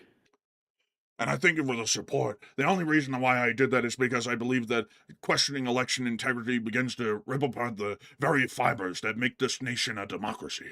And that's the only reason why I'm willing to address that one, is because I consider that to be really attacking the heart of what the United States is, rather than some domestic political topic that people just get tied up on all the time. But a big thanks to you so much once again. I hope that does address that incredibly well. And with that, we're on the next. I'm going to stop doing that voice. It's hurting my voice. But with that, we're on the next one. We also have a 2 from Kevin Silhouette. He said, a tip for the didn't we say this yesterday jar. Hey, we didn't even create that one. You just made that one for us. But I appreciate that one. And a big thanks to you for your support and helping this channel to keep it running. And with that, we are on to the next one. We also have a 2 from DWRB once again. We said we need another Nixon or a JFK. Nixon now, more than ever Nixon now more than ever. Or I forgot what JFK's song was. You know, back in the day, folks, like they used to actually have like special made songs for the campaigns. I would say, folks, if y'all ever not listened to Nixon Now, which was his campaign song, I'm not gonna lie, that thing was actually kind of baller. Like it was pretty good until the whole Watergate thing happened, and then everyone was like, Nixon gone more than ever. Like, and then he resigned. But anyways, a big thanks to your support and for the channel to keep it running. And with that, we are on back into the live chat. So we're going to be on to the third to last question of the night. Oh, we got All another right, super so we chat actually have one more super chat from Joppy. He put in the 5. It said, I'm saying that U.S. followed that plan ever since, which started with Kissinger, approved by Nixon. I would say, I mean, the thing is, I don't mean to say this like giving everybody a pass, but China didn't really turn into anything until like 2008 when the Olympics went to China. Like that was kind of like the turning point for them where their economy started to skyrocket by trillions a year. Before that, like even in the Clinton administration, they had absolutely no notion that China was ever going to be anywhere close to a competitive economic or military power. They were just nowhere near it, and like the economic growth wasn't showing it either. And so when Bush in 2001 allowed for China to enter and, cast a vote along with many others to allow China into the World Trade Organization, which lowered a lot of the tariffs down to base levels by default, nobody really had an idea what that was ever even going to do because it didn't really like, and also on top of that, China was looking a lot more democratic then than they were today. I mean, they look authoritarian, especially today. They were more democratic back then. And I don't really think anybody could have seen this coming until, say, like the latter end of the Bush administration, and from then on, really, because after that they've kind of exploded. But a big thanks to your support, and I'm with this channel to keep it running. And with that, we're on to the next one. We also have a $20 support Australian from Ross, and thank you very much, Ross, for that support all the way from Aussie land. He said, if the world had decided to leave the CCP out in the cold and not allow Western businesses to invest in factories, etc., since the early 90s, wouldn't the world be a safer place today in so many ways? In a way, yeah, it would have been. But we also have to ask what would that have done to China's foreign policy, because if we had given them the cold shoulder, considering that they did have nuclear weapons by the time Nixon went to China, which would be that turning point, couldn't we just say that isolating them may have made them a lot more hostile and maybe made them just basically the rebirth of the Soviet Union once the Soviet Union collapsed, and they would have just started to try and fund proxy groups around the world and then also use their nuclear weapons to ensure that they're never attacked directly? I would say China is a situation that is a very hard one to address, because really no matter what way we look at it, if we try and quash the problem, it kind of rises up in a whole different way, where we have really the same problem just in a different form. But a big thanks to you for the support and help this channel to keep it running. And with that, we're on the next one. Let's have another $10 support from Joppy. He said, no, it started with a certain American company that was what laid the foundation, allegedly, both in terms of training and their very first modern engineers in investing, which they still invest massively yearly to this day. I don't think a fruit company was responsible for that. Like, I'm just kidding, by the way. Yeah, I would say that's really kind of where the shift happened, is when a lot of offshoring happened inside of China, and that's what led to the meteoric economic growth that we saw from the late 2000s on to today. So big thanks to you for support. I hope that does address that well. And with that, it is now time for us to get back into the live chats. We're on to the third to last question of the night. And this one goes to Basted with Mustard, who said, is the USA seriously still talking about Greenland? Are we still talking about Jeffrey Epstein? But why are we expanding or trying to talking about Greenland?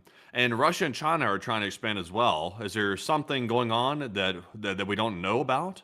And it's simply the reason why our enemies are trying to expand is because the world's becoming very bipolar. It's one half of the world's sort of like consolidating, and then the other half's consolidating. You have the axis of evil over there with China and Russia. Then you have the West over here consolidating, or at least I thought we were consolidating, but we're not really anymore. We're kind of breaking apart because the U.S. doesn't really want to support NATO very much. So, Enforcer, what say you? I'd have to say, generally, I would agree with that. And so I hope that does address that well. And with that, it looks like we have another super chat before we get to the second and last question of the night. So this one goes to DWRB, who puts in a 5. He says, quite a catch-22. No China equal no model trains. And a huge portion of that industry is based out of China. That's true, sadly. That's true. But there is an alternative. Japan. They also make a lot of model trains, and so does South Korea. but they make them for their own domestic markets, sadly. They don't really make a lot of American stuff. Most of the American stuff comes from China, sadly. So it is kind of a bit of a catch-22 in that way. We wouldn't have a second Cold War possibly forming, but we also wouldn't have model trains. And the world would be amiss without model trains. But a big thanks to you for the support and helping this channel to keep it running. And with that, we're on to the second to last question of the night. This one goes to Marie Jacobs, who said, any updates on the Saudi and Houthi squabble? Also, why is YouTube changing again? Now Enforcer official at the bottom of the chat's been turned white. LLT LSA. I don't even know at this point anymore. Marie, I guess they changed this stuff so much. We've completely lost the plot with the YouTube updates. And it's like the updates in between those is that it's gone generally quiet today, but it kind of arises in spurts. Like the Houthis will do something to the Saudis will bomb them, and then it'll go quiet for a couple of days, weeks, or months, and then it'll all happen over again. It's a very, very slow sort of a thing between those two groups. So I hope that does address that well. And with that, we are on to the final question of the night. So who's the last person to throw in the lucky last question of the night? And that viewer is Paul South, who said, hello there, Enforcers. Is it true that the USA will bomb all the bridges and power plants in Iran in the next 24 hours?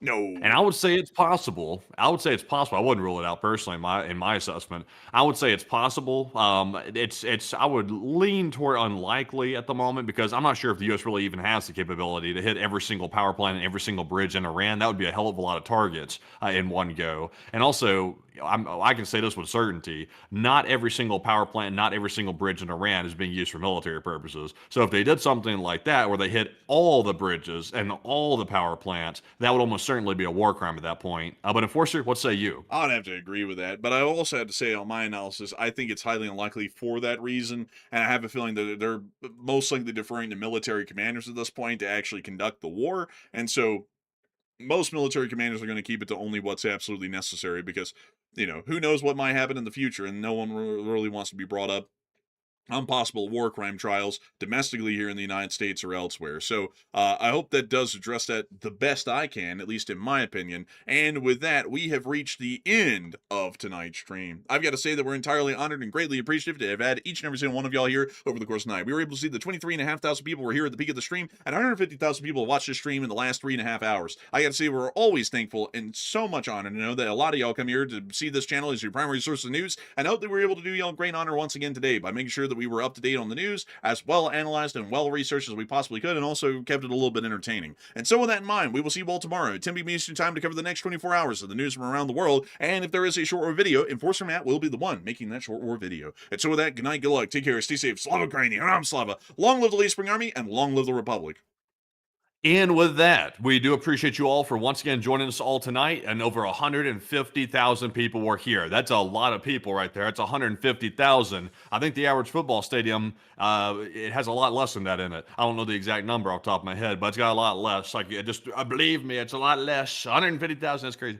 We do appreciate you all for being here tonight. We hope to see you all tomorrow night at 10 p.m. Eastern for the next Night of the War News stream. And of course, tomorrow is Friday, which means the markets are closing later tomorrow evening. At this point, I'm not sure if that has any bearing on anything because the U.S. and Iran's going tit for tat literally 24/7. But we'll see, though. But also, by the way, if there is enough news midday tomorrow, I will do a short war video, so be tuned for that as well. And we appreciate you all once again. And of course, Slava Ukraine, Heroam Slava, get some rest, and good night.